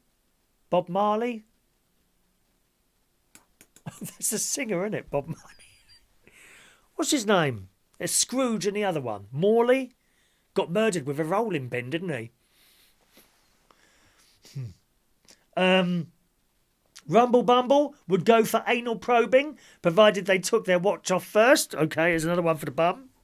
Well, it's mainly looking at bums at the moment, I must say. Hello to Adrian. Adrian's going to have either. Thank you, Adrian. Whereabouts are you, Adrian? I can put you on my list. Once I've added you, you don't need to send your name anymore because your number's in your name. Just tell me either Adrian and surname or Adrian, wherever you are, Adrian London, and I'll put you in the system, all right? Welcome to the show, Adrian. I think you're new there, are you? Welcome along, Adrian. John Parrish is going for the bum. Thank you, John. I've got a feeling some of these people that are going for the bum one have already had like a colonoscopy, so they know it's not as bad as it sounds, to be honest, colonoscopy. Really isn't. But don't look round. You'd be surprised how long the tube is. My God. It was going out the blooming door and round the rest of the hospital corridors. It's awful. And that whole thing ends up inside you. Jason Hughes knows for me. My bum is only one way, and that's outward bound. Yeah, as a few people have told me about you, to be honest. Air as well. Fran would like nose. Jacob Marley. Thanks very much, Clarissa. Jacob Marley. That's the one. Jacob Marley's the one. Have you watched that, Dickensian? Oh, I know what I've got to tell you, Clarissa. Guess what I've started watching on your advice? Cobra Kai. Love it. It's in, isn't it? It's the two blokes that were in it. That's the Kung Fu film from years ago. Was it called Cobra Kai, that film? And they had the old bloke, who's amazing. I love him. They had the old bloke in it teaching the little boy karate. Well, there's a new I say it's a new series. There's actually 3 series of it now on Netflix. And it's the 2 original people, the blonde boy and the one with the dark hair who's now a successful car showroom business. Amazing. I love it. Thank you very much for mentioning that to me. I started watching it today. I've seen 2 episodes so far and I'll probably watch another one tonight. Karate Kid was the original film. Thank you very much, Clarissa. What a great film that is. Anyway, back to this story here then. A fake car park attendant reportedly swindled Bristol Zoo visitors out of money for 20 years. A fraudster reportedly, get this, got away with the scam for 2 decades, 20 years before taking his fortune and vanishing abroad. So this is what this bloke was doing. Bristol Zoo believed the man was working for the council, while the local authority believed he was working for the zoo. Bristol Zoo has consistently said this is not true, but a research group has now tried to explain where the urban myth came from. Campaign group Downs for People has always objected to the zoo using the nearby Downs as an extra car park. The group has said that some people would make their way onto the Downs and collect voluntary donations from visitors, but no one knows where the money went. During their research, they also found the name of a man, Mr. S.W. Barrett, who supervised parking from 1978. They are now trying to trace the man or his relatives to find out more about his time there and about the popular myth. Downs for People have been trying to stop the use of the Downs, as in, hills and greenery, opposite the entrance to Bristol Zoo as an overflow car park. The land had been leased to the zoo for temporary use on busy decades by the Downs Committee. Anyway, this bloke... Amazing. This bloke was on there collecting money, except he wasn't working for anyone. Good luck. Good luck to him. That's what I say. Well, if you've done that and got away with it, good luck to you, mate. I have to say, when we've been to Mablethorpe, that's me and Gary and Stacey's family. When we've been to Haven Holidays has been bought out. Did you know that? By an American company this week? They've been bought out. When we go to Mablethorpe, and we go to Mablethorpe Haven Holidays, and we get in a car and go to the beach, which is not too far away, and there's this car park there. And it's just like this bit of open land, and it's not like a car park. And this bloke comes up to you and says, it's £3 or £4, whatever it is now, and you hand over your money. And that's it. But it all looks a bit dodgy to me. I'm not sure that bloke either is supposed to be there collecting the money, to be honest. He seemed to spend most of his time on the blooming mobile phone as he's walking around, texting people. Chris Woodhouse, is it Mr. Miyagi was the wonderful old gentleman who taught Daniel who to fight. I would assume he's no longer with us. Either that or is he very old? He must have been 60-odd when he did the programme, didn't he? Mr. Miyagi. Who was the actor? What was the actor? Is that his actor's name? That doesn't ring a bell, the actor's name. But he was in a lot of stuff, wasn't he? Karate Kid. So that's a good thing to watch on Netflix. Cobra Kai, which is on Netflix at the moment. 3 series of that. I'm only on series 1, episode 3. I'll watch when I finish the show today. All right. Do you want to open the phone lines for a while, Lex? We haven't opened the phone lines yet, have we? Which is a bit silly, really. There we go. That's open now. Anyone who want to call in, 0208 144 3477. Anything we've talked about so far or anything else? All right, my love? Feel free. Let's just clear some of those messages down. Keep it nice and... so we've got some space on here. 1 minute now. There we are. Sherry DMP. Just a reminder, gang, if you do call in, you need to send your number. If you're calling from an unknown number, I won't answer the call because what tends to happen is that people just hang up and it's silly, really. All right, there we go. Claricea. Good evening, Claricea. You're first tonight. Hello, darling. Hey, oh my gosh, I started watching it. You must have been sitting on that phone waiting for those lines to open, weren't you, my love? Yeah, damn right, I've been. Yeah, I started watching it this afternoon. I love it. Absolutely love it. And, of course, when... I wasn't sure at first, because the blonde one doesn't look like he looked as a boy. That is him, though, isn't it? It is indeed. Right. And but, that's the old guy that you're talking about is Mr. Miyagi. Right. And he's played by a guy called Pat Norton. Pat Norton. Is he still alive? No, we lost him a little while ago. We did. Because, funny enough, Sensei Demore, who trained Pat Norton and the rest of the Karate Kid cast and everything, he's actually got a dojo where my little boy actually done karate. Is that right? Wow. Here in Manchester, yep. Wow. and the sensei who trained under Sensei Demora actually trains here in the breach. Wow. I think it's a good thing for people to learn anything like that, a little bit of self-defence, actually. Yeah. It's not just about self-defence, but I found that it was actually really good because it gave them discipline as well. Yes, yeah. Oh, very good. Very good. But it wasn't... And then when we saw the car salesman, that's the difference. Yeah, that's Daniel. As soon as I saw his face, I knew. As soon as because he still looks like he looked like when he was a little boy. When he was... I know, Ralph Macchio. So what would he have been in that programme? 10, 12? I think they were in their teens when they done that. It was low teens, wasn't it? 12, 13, 14 maybe. I don't think he was 16, 14. was he? No, I'm sure he wasn't. Remember, it was under 18s, the tournament, so there must have been about 14, 15 possibly. Yeah, that's what I say. I would have said low teens. Low teens.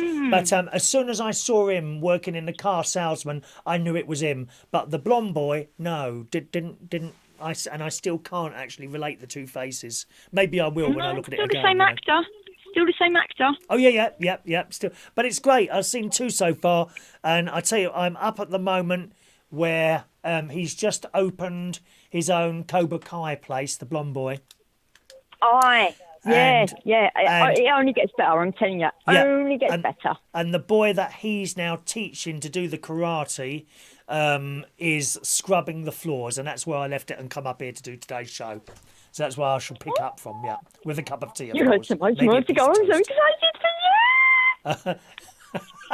But do you know what else I like about it? They're half an hour long.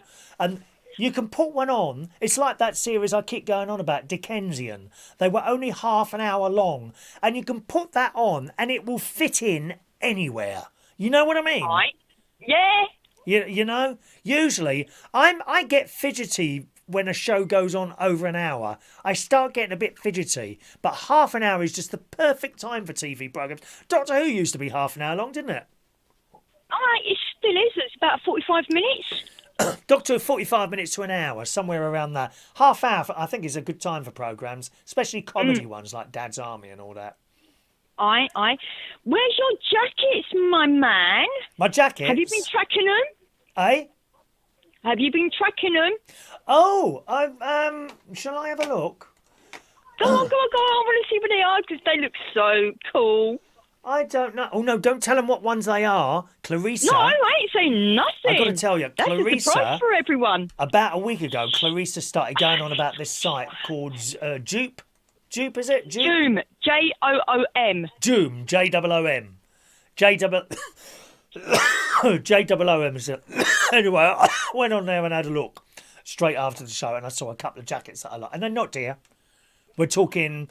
about £23 each, not expensive at all, and I ordered 2. Let me see if I can find them then. Where's the... where that is now. Is it on there? 1 minute. I can't find them now. I can't find my links. Promotions, is it?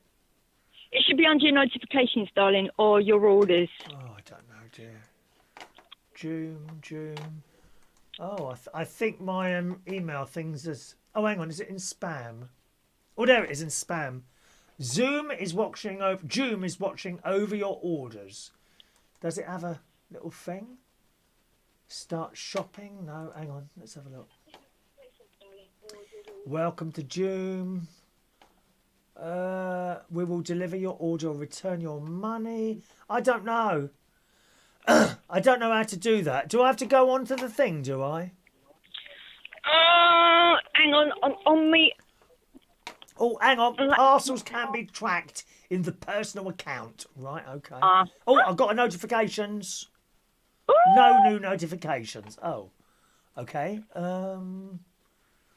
January. Package awaiting shipment, it says. Nice. So they haven't sent it out yet then, no? Well, they should be on their way pretty soon. Do you know what? I've got 2 parcels that are stuck at the airport waiting for to be cleared by customs. Oh, I was saying to George today, I said, do you know what? I said, I'm in the same position as you with your bow. And he said, your clothes are probably keeping my bow company. I was like, yeah, tell me about it. Oh. Well, I hope you get your stuff through the thing fairly quickly, my love. But I better add. You know what I mean? Are they, Spent a bleeding fortune on them. are they coming from China? Do they come from China? Yes. They come from China, okay. So Yes. I would imagine that they get a load of orders together and then stick them all on the same boat at the same time, I would imagine. Yeah, but they come by plane. Stuck at bleeding Heathrow. Oh. Well, do you want me You know? to pop down and go and pick them up for you, my love? I could put them in the post. Mind you, but I tell you my... what, yeah, I got myself this leather dress. Right. Bit on the fence about it because it's got long sleeves, and I don't really go for long sleeves because I like to show my tattoos and stuff. Yeah. And I got it from Wish, yeah. Yeah. And I ordered it about 7-8 days ago. Yes. And it's here already. I'm like, whoa, that was quick. That's not bad, is it? Yeah. Not bad at all. Another thing as well, yeah, I wanted to ask you. This Alexa thing, yeah, are they good? Because I'm thinking about getting one. Yes. I think they're blooming fantastic. But if do you subscribe to some sort of music company, do you? Spotify no, I just use YouTube and stuff, but it's I like do Amazon. Are you on Amazon Music? Have you got Amazon Prime? Yeah. Oh right, okay. Well, that's automatically you've got music then, so you've got it already. Yes, and you can just say to your little device, Amazon, play. I don't know what songs you like. You know, play Bon Jovi, "Living on a Prayer," and it will just play it out your speaker. Not only that, they are incredibly easy to set up. It literally talks you through it. You plug this thing in, right? The light starts spinning on the top, and then it starts talking to you and telling you what to do. Oh yes, that's fantastic, fantastic. Yeah, we gave one away a week or so ago, about a week and a half ago. The bad thing is it hasn't actually got to its destination yet, which is worrying me a bit. Zena, come here, baby. Come on. Oh. Bugger, my cat's just escaped. Has your cat pooed on the floor? No, my cat's just gone and escaped out the door. I was letting Loki and she's just dodged out the back door. Go and and get her I've got to quickly, get dear. wet socks. The cars, dear. Watch out for the cars, my love. No, don't go up on the rockery. Come here, baby. Come here. Yes, I'm now in my socks. No, stay there. Come here. Come here, baby. Come here, Claricea, girl. I shall leave you to get on with your cat, my love, all right? Come here, baby. Yeah, no worries. Loki, stay away. There's good boy. Always Loki, nice to hear you. See you, Claricea. Bye. See you later, darling. Bye. Claricea's got a bit of trouble with her cat today. The Super Chat prize. Don't forget the Super Chat prize this week. The raffle, hopefully this will get to someone. Last Super Chat prize hasn't got to its recipient, the lovely Leslie Ross. You know, I'm a little bit concerned about that because I don't have another one of those to give away. If it doesn't get there, I'll have to give you a water bottle or something, my love. But it's just, I don't know where that is. Foolishly, I didn't keep the bit of paper. You know, usually I just print off the thing. That would have been handed into the post office as well. Would hand it into the post office. Very well packed. You couldn't see what was inside it or anything. You know, very worrying that. Anyway, this week's Super Chat prize, which will be on... Is it Saturday? This Saturday? Is it this Saturday we're going to do the raffle? There you go. It's the backdrop. The Father Christmas backdrop. That's our Super Chat prize this week, okay? And the raffle with that will be on Saturday morning. Anyone who sends a £1 Super Chat will automatically get a free raffle ticket, and you'll go in the raffle for the backdrop there, okay? All right. What else have we got today? Can anyone do bird noises? Can anyone do little bird noises? Tweet, tweet, tweet, tweet. Anything like that at all? Well, apparently, I'd like you to ring in tonight and do bird noises for me. I'll start with magpies. Ah, ah, ah. Ah, ah, ah, ah, ah. Magpies. Ah, ah, ah, ah, ah. Like that. Okay, there's my bird impression for you. Can anyone do bird noises? If so, give us a call, 0208 144 3477. I ask you this because in the BBC website it says a test of songbirds' problem-solving skills has revealed how traffic noise impairs the animal's abilities. It's funny I should come out with this story, because for the first time this year, I heard a lot of birds singing outside this morning. Perhaps it's the slightly warmer weather we're experiencing down south here at the moment. But around here, lots of trees and all that business, growing up there. And it's beautiful when those birds are singing. It's really nice. The weird thing is, and young Jeff and Linda will tell you about this, who've got the caravan next to me. Up at the caravan, where I'm surrounded by hills, I can't really hear bird noises. Don't really hear many of them at all. Hardly any. I mean, there's a couple of pigeons. There's one that sits on top of a light pole that's right over my caravan, and that makes a bit of a noise. I don't know if it's still there now, and it jumps on my blooming caravan roof, and that makes an awful lot of noise. It does. And we don't really get that much bird song around there. You get it along the river, nighttime. Oh yes, I've gone walking along the Witham at nighttime, and there's a lot of bird noise there about 6, 7 o'clock at night in the twilight in the summer. Round here, we get it all the time in the morning. It's quite loud around here with all the trees. You don't really get it though. Can you do bird noises? George is on the line. Hello, George. Hello, Chris. Evening, George. Are you any good at bird noises? Not really, no. Oh, right. Okay, then.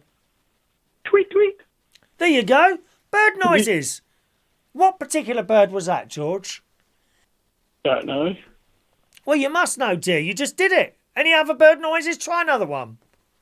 I can do a crow, but it sounds awful. Oh, go on. Do the crow. Ah! Ah! Ah! Oh, I like that. Do you know, that reminds me of a lady. Her name was Debbie Does Dallas. And Yeah. she made noises like that. Debbie Does Dallas. I think that was her, which I watched many, many years ago. Hilarious. She used to come out with this saying, Mr. Greenfield! Mr. Greenfield! I can't remember if it was on Sky or what now. Mr. Greenfield! Ah! Ah! Ah! She was going like that all the time. Noisy old bag. Wouldn't like her living next door to me. Rude. No. What I'm called in today was, Chris. Yes. I've got some more woodwork to do. Oh, right. What are you doing now? What, you making something else? Yes. Go on. A bat feeder. Right. Um, Have you got many bats around there then? no, we Wait. just make them up and then we sell them at work. Who would you sell those to? Where would you sell those and who to? We've got a garden centre Right. and they put them in the garden centre and they sell them in the garden centre. Okay. Do you get any money for those, George? I don't know, but the garden centre do. Okay. Yeah. Perhaps, how about if you could maybe make one of those and see if you could sell it on eBay? You ever thought about that, George? I'm quite serious. I don't know how eBay works. No, neither do I, to be honest. I mean, I've bought stuff off there before. I have just bought something off eBay, George. Now, I don't think you're going to know it. The older people on here will know it, and God knows there's a lot of old people on here. Not me, obviously. You know, I'm permanently young. There's some really elderly people. I'll be quite honest, like people like John Parrish. I'm very surprised he can keep awake past 8 o'clock at night, to be honest. Poor old Sherry's probably at this moment changing the bucket that resides underneath that special chair that he sits on. But Wait, yes, and I've just bought off eBay for just £7.50 the Nationwide board game. Now, Nationwide used to be a programme on BBC One at 6 is o'clock. that a bank nationwide? Pardon? Is that a bank nationwide? It is a bank, yes, but it used to be the name of a TV programme, and it was it was on in the 1970s and 80s. We have the One show now, but it was much, much better than the One Show. It was funny, it was informative, and it went round all the country doing little bits of film and all that. It was really good, but they dumped it for some reason. I don't know why. Frank Boff used to host it along with Michael Barrett and Sue Lawley. And there was a tall, skinny bloke with dark hair. Can't remember what his name was. Well, apparently they had a board game out, which I just accidentally came across the other day on eBay. I thought I'll have some of that, so I've just bought that off eBay. £7.50. I'm going to turn it. That won't be a surprise now. I'm going to turn up at my sister's house with it when we can start moving around again, I think. And Martin will be impressed with that. My brother-in-law, he'll remember that game. Nationwide. It had a lovely little tune.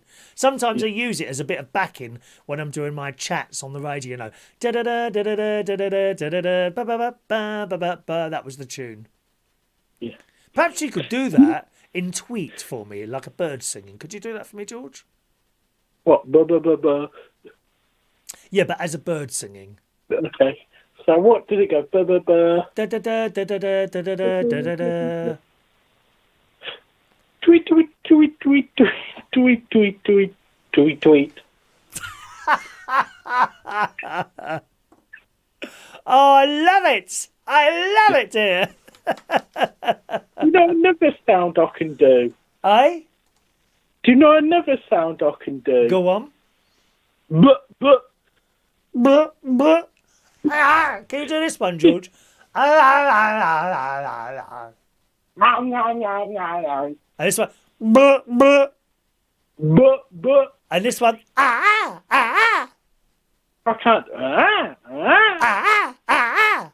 And what about this one? Listen carefully. Listen carefully. Okay.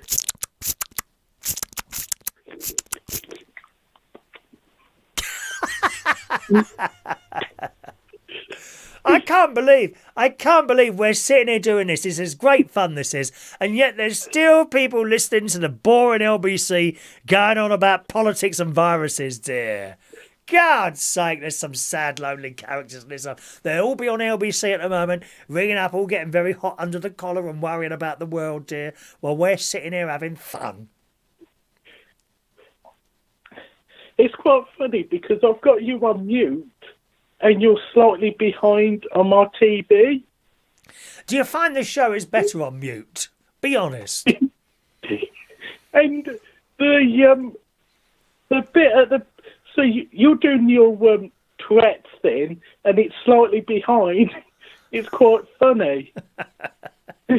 Is your nan not one of my viewers? No. And why is that then? Because she's not used to something like this. What? She watches like news and stuff like that. I think she might enjoy this programme, George. I don't know. I do think you should put us. Has she got a smart television downstairs or not? I've actually put this on before. You know when you used to do the quiz? Oh, yes. I used to do it downstairs. Right. And my pap used to, but my nan, no. What, didn't she like me? It's not... It's just she's not used... Not doesn't like watching stuff like this. Oh. Yeah. Silent night, bloodiest night, silent night, bloodiest... Is it that she wants me to sing a bit more, do you think? Yeah, probably. I don't mind doing a bit of bird singing. Silent night, bloodiest night. Go on, off you go, George. See you soon, darling. See you, Chris. His nan don't like me. Can you believe that? It's outrageous. Back to the bird story. Scientists set zebra finches, they're beautiful little things, aren't they, finches, battery of foraging tasks in the presence of absence of noise. They found that the sound of passing cars diminished the bird's ability to find food. The results published in the journal Proceedings suggest that noise pollution has previously unconsidered consequences for wildlife. Isn't that sad, really? Just hearing a car drive by is enough to really affect their performance, explained a professor. The tasks were designed to mimic problem solving and foraging. So, poor little birds, it affects their singing voice. It doesn't seem to affect my singing voice. When I'm driving along at, 50 mile an hour in the slow lane on the motorway, I'm singing my heart off. The traffic doesn't affect me at all. Another call coming in from Roy. Just a minute, Roy. Calm down, dear. From Roy Brownlow in Derby. Good evening, Roy. Hello, Chris. How are you today, all right? It's a bit strange then. I can hear you talking about something and a bit of an echo, actually. Chris, I've got a bit of, I've been taking notes, so I've got some information to pass on to you. Notes, yes. The Crooked Spire in Chesterfield, I've actually been up in that spire. Myth would tell you that a witch flew past and put a curse on it and it twisted the wood. In effect, it was actually just cheap wood. Cheap. Well, that's what. That's what Jeff said. It hadn't dried out properly, apparently, or something. Yeah. I've been up in. You can go on tours and go up in the Crooked Spire. Oh right, yeah. When COVID's not, and you can actually go up. You can go up. I wouldn't go up in something like that. I won't even go up the Paris Eiffel Tower in case it falls down. Chris, I went up, being Mr. Brave, went up, and you can walk around the edges of it. So obviously, right at the top of the church. Me being Mr. Brave, yeah, I'll do that. I took about 10 steps, and I was on my knees. Why? My legs just went. Oh, because you were scared. Yeah, my legs just went. I don't like heights. I don't like heights. I'd be exactly the same. I don't like going up in things like that. Yeah, it's quite interesting. It's more interesting as you go up because you get to different stages of the spire and you can look down into the church from different stages and different rooms. Oh right, yeah. So that when you actually get to the wooden spire, it's just you can see beams that are bent and lots of cobwebs and things like that. It's not that interesting. So right, okay. My next subject is Gregg's. I like to defend the people of Derby because I'm from Derbyshire, as you know. Hello? Yes. Oh, sorry, yeah, I'm from Derbyshire, as you know. So I'd like to defend and say, people in Derby love Greggs. We love Greggs. In fact, I queued outside Greggs the other day for an hour. Then I realised I was buying 2 pigeons. So I went to the front. You were doing what? Buying 2 pigeons? Do they sell pigeon burgers? I was buying 2 pigeons because where I live, the Greggs local to me, the pigeons go into Greggs. Oh, do you know, I think we've seen that on the telly. Yeah, they do. Where I live, there's loads. They don't call the pigeons in the square near the local town where I live. Oh, right. And they get more and more and more. And then they sort of sit across. It's an arcade. They sit on across on the arcade, yes, across from Greggs. And some of them fly down and they actually walk into Greggs. Do they get fed? Well, they don't take no money with them, so they get nothing. But and the insulting thing is that Greggs actually sell French loaves. Oh, well, he can go back to his country then if he don't bleeding like it. How rude. Better to say nothing when you're in another country, What if we was in his country and started cussing his cheese? That disgusting cheese that they have over there in France. Oh, it's the French only eat bread and jam all day. Dirty bastards. Dirty things. Mate, well, I have to. I think Greg's quality has dropped a bit. I'd go in the Pound Bakery now, as good as Greg's. Nothing wrong with Greg's. What's wrong with it? No, up here we have a thing called Pound Bakery. Oh, Pound Bakery. Yeah. Oh, I don't know what that is. Everything's a pound. Everything's a pound. There's another place in Lincolnshire called Couplands. That's quite nice. Oh yeah, they've all shut down around here. Oh, very nice.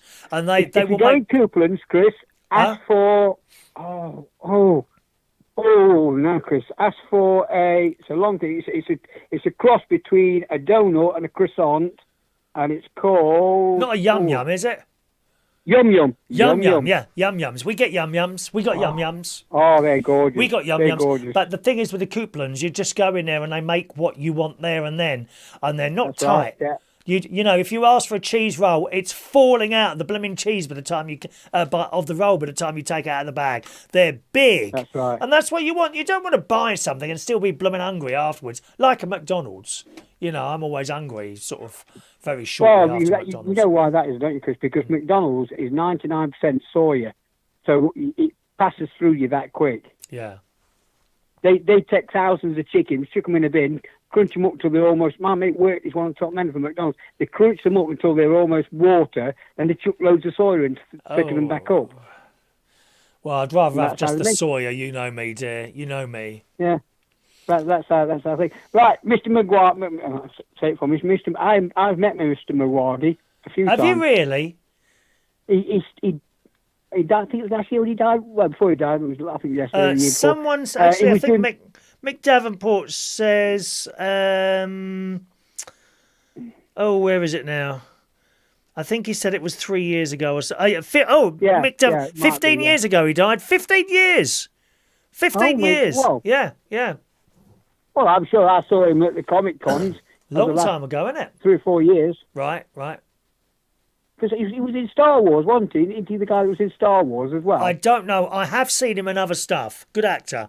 Yeah, I don't think he's been dead that long. I'm sure 5 years ago he was doing the Comic Con. Was he? Well, you may be right. I Signing don't know. photos. Yeah, signing photos and that. So I Right. met him. So yeah, that's about it. I was just listening to you. I was on eBay buying a few things. Oh, what have you bought? Well, I'll tell you what I bought, Chris, because I've got about 6, 7 watches now with pins missing. The pins have fell out. You know where it connects to the watch? Oh, yeah. Well, there's a guy who does them in Chesterfield, near the Crooked Spire, near the market.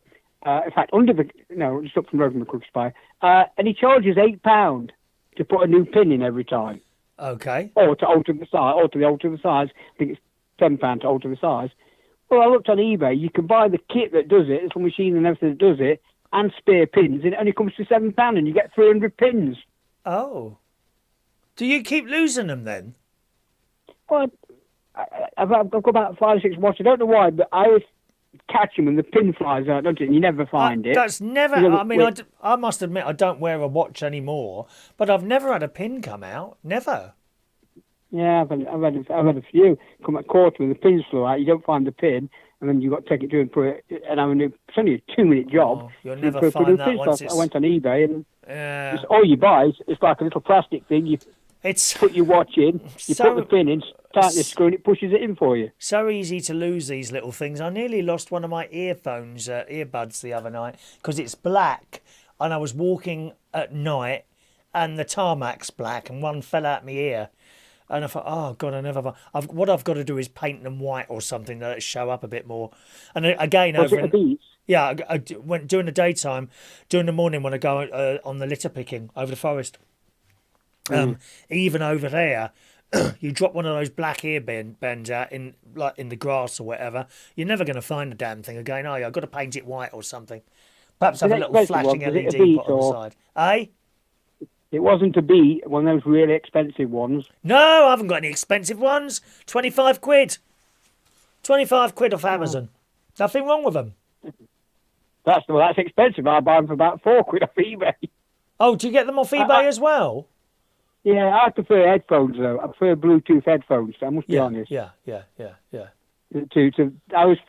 I always find that one fit's comfortable, and the other one in the other ear never feels comfortable. I don't really like them in my ears, but the earphones go right over your ears, and when you're on a long walk, they start becoming a bit sweaty and uncomfortable.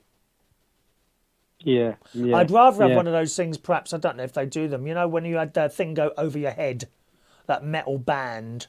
That kind of works for me, all right. But they got rid of that, didn't they? You started putting it around your neck, and it was never as good, really. No, the trouble is, when I do filming. In fact, I did my first filming job since COVID started last week. Is that right? Gosh. Yeah, since lockdown started, I did my first job last week, and it was strangely funny, actually, in a way, I suppose. It was a funeral director's. Oh, right, yeah. I was filming adverts for their website for their packages that they do. Right. Anything from £1,000 to £4,000 if you look with him. Were you in the film at all? Were you playing a part of a dead body? I No, think no, you looked really good as that. he was just talking, sort of sales pitch, saying what what the packages cost and what they were. Like there's the eco package where you're buried in bamboo leaves in a coffin made out of bamboo leaves or coconut leaves, or and then he was saying about different plans they did, and I filmed it, edited it, and it's now going to go up on their website for people to see. And it's a very expensive business, isn't it?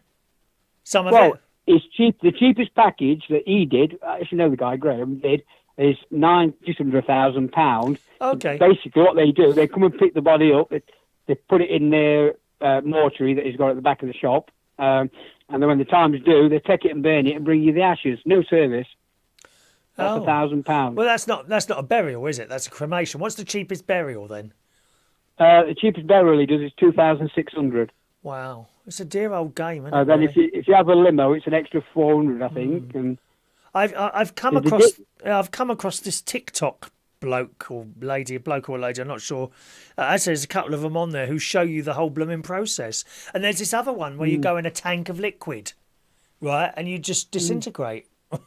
And then they pour you down the drain. But I mean, really, you could have yourself served up, really, at your own wake, couldn't you, as drinks? He was telling me, Chris, one of the most popular things at the moment in the shop, it's got all these urns and different stuff on show and that. He says, believe it or not, a lot of people are having their ashes put in glass and these little things, and people wearing around the neck and that sort of stuff, made into these little diamond things. Oh. Because a lot of people are having that done with relatives' ashes. Perhaps I could have myself impregnated into a clock or a mug. You know, I could have bits of me put in mug and give them away as prizes. I think they'd have to be super chats for those. Funny you should mention that, because Mick was on earlier on the chat and he was on about a dodgy ticker, and I says, yeah, I've got one of those. I got it on the wall in the kitchen. I got it off the United Kingdom.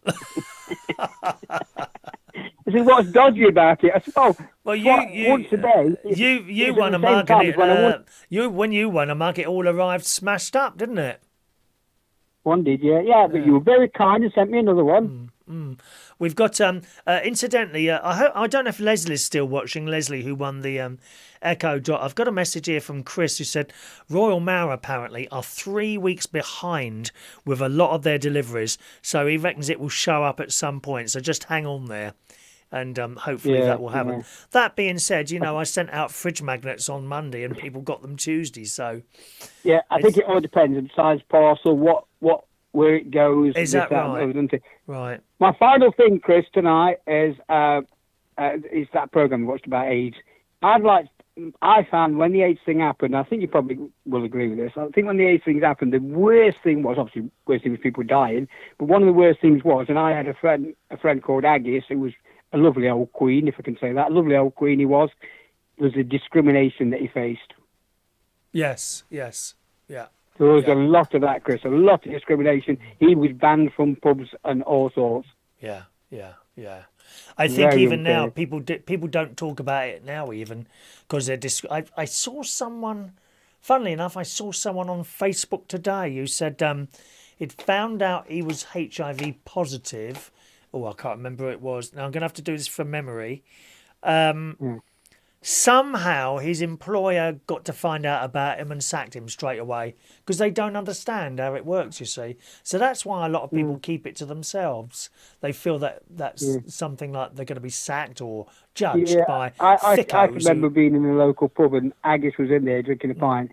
And someone says, I'm not going in this pub no more, he's got AIDS, blah, blah, blah. And Agis being Agis, bless him, I mean, he's the right character. He says, I drink from it. Don't shove it up my arse. How long ago was this? Oh, God, that's the 80s. Is he still around? No, he died. In fact, Chris, I don't know if I can tell you this or not. Was this early on? He followed a lot of famous groups around, and he was very famous, very pally with Freddie Mercury and Mud and people like that. Right. And rumour has that he slept with some of them. Oh, okay. Yeah. So that would have been end of the 80s, mid 80s. It would be mid 80s. And Chris, I always remember one incident, Chris. he was walking down the road with me. I mean, I grew up with him, and he got an ice lolly, and he said to me, "Do you want to lick?" And I went, "No, I don't want none of that." And of course, he took it. It's well, you don't catch it off that, so I didn't really mean it like that, but. Yeah, So, but you people know, didn't know how anything about it. It's a bit different now. People knew nothing about it then. They thought you'd get it from Yeah. a blooming teaspoon or something like that. Well, That being yeah, said, if we're to believe everything that's going on, you can get coronavirus from a teaspoon, from touching. But different viruses work in different ways. With the AIDS one, you had to be I've doing just stuff. complaining about. I'll have to shut you up for 5 minutes because you keep talking over me. With the AIDS thing, you had to be in direct, shall we say, rude contact with someone to get anything like that. The coronavirus, of course, you can touch things or just breathe in their air. Yeah. So I'm talking over you, Chris. There is a bit of a delay. That's what it is. Yeah, I don't really hear you until. Is there an echo? Sometimes. I went for an hospital appointment yesterday, and Chris, I've got a nose infection at the moment. I've got a big nose. I've got a nose infection at the moment. I'm on antibiotics. I can't cover my nose. You can't cover it? No, Chris, honestly, I'm not exaggerating. Within 2 minutes, my nose is running.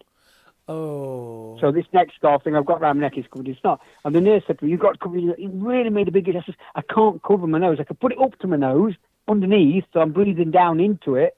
Yeah. Oh, she made it right. And then in the end, she says, "Well, we've got some shields." And she gave me one shield. And to be honest, I don't think that shield was as good as my covering because no, it only not. covered, just about below my lip. I'm not so sure. Yeah. I'm not so sure about those fields. Now, before you go, have you got any bird noises for us at all there? Yeah, I could do a good bird impression. Right, which Would one you is like to hear this? it? Well, I'll tell you what it's after. Is that okay? Yes. I should be so lucky. It's a Kylie Minogue. Thank you very much, Roy. Cheerio. Cuckoo. Bye. Bye. It's a Kylie Minogue. I've only just seen this email here from Richard Morris. Hello, Richard. I'm sorry. I've just received this email from you here, which you sent at 20 past. It's gone in the spam folder. We were talking about spam and all that earlier for some reason. And Richard says, "Sorry to disappoint you, but I have a Bullwick of Jersey 50p's and about 12 other special ones." So thank you for that, Richard. I don't know why you've gone in my spam folder. Let me try and make sure that doesn't happen again. I think not spam. I put not spam, and then moved to inbox. So hopefully they're popping the correct box. It's funny how some stuff goes in the spam and others doesn't. Lines are now closed, boys and girls. Thanks very much, those of you that called in tonight. Because it's a little bit late now. It's gone 10 o'clock already. So we'll wrap up there. Thanks so much for joining us on the show tonight. It's been wonderful. Actually, nice little show for you this evening. Thanks so much. Thank you those of you that have liked the programme. You've hit the thumbs up button. Thank you very much for that. Tomorrow morning, I'll be back with you on the radio there. reachonair.com is where I am tomorrow. Okay, reachonair.com. That'll be at 9 o'clock tomorrow. Just an hour between 9 and 10, Monday to Friday. 9 to 10, reachonair.com. You can also listen on your various smart speakers. Siri should just play it straight away. All you've got to do is say, "Hey Siri, play Reach on Air," and it should play it. The same with the Google mini speaker. With the Alexa, with your Amazon devices. Sorry, I've probably set your Alexas off now. Alexa, cancel. Sorry, gang. With your Amazon devices, you need to enable the app, okay, or enable the skill. So you go into the app on your mobile phone, iPhone, Android phone, whatever it is, and enable the skill Reach on Air. Then come out of it, close your app, and then you should be able to just say to your speaker, Amazon, play Reach on Air, and it will play it for you. Or if it's misheard you, it will play something by S Club 7, in which case say it more slowly. Just say, "Play Reach on Air," quite sort of firmly, and she should play it for you there, okay? Just one or two more messages. Maureen's wishing me happy birthday for Friday. Thank you, Maureen. I'm 58 on Friday, so thank you, Maureen. George Bond says,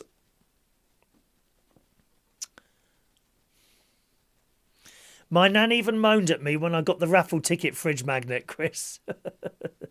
Oh dear. What's this now? From Mike in Brighton. Don't talk to me about bird noises.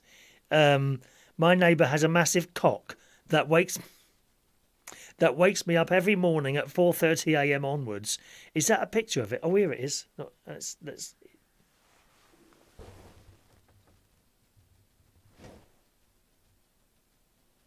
Does it make noise? Oh. Wow. So this is that what you see outside your window? Is it here? Listen. Aren't they loud?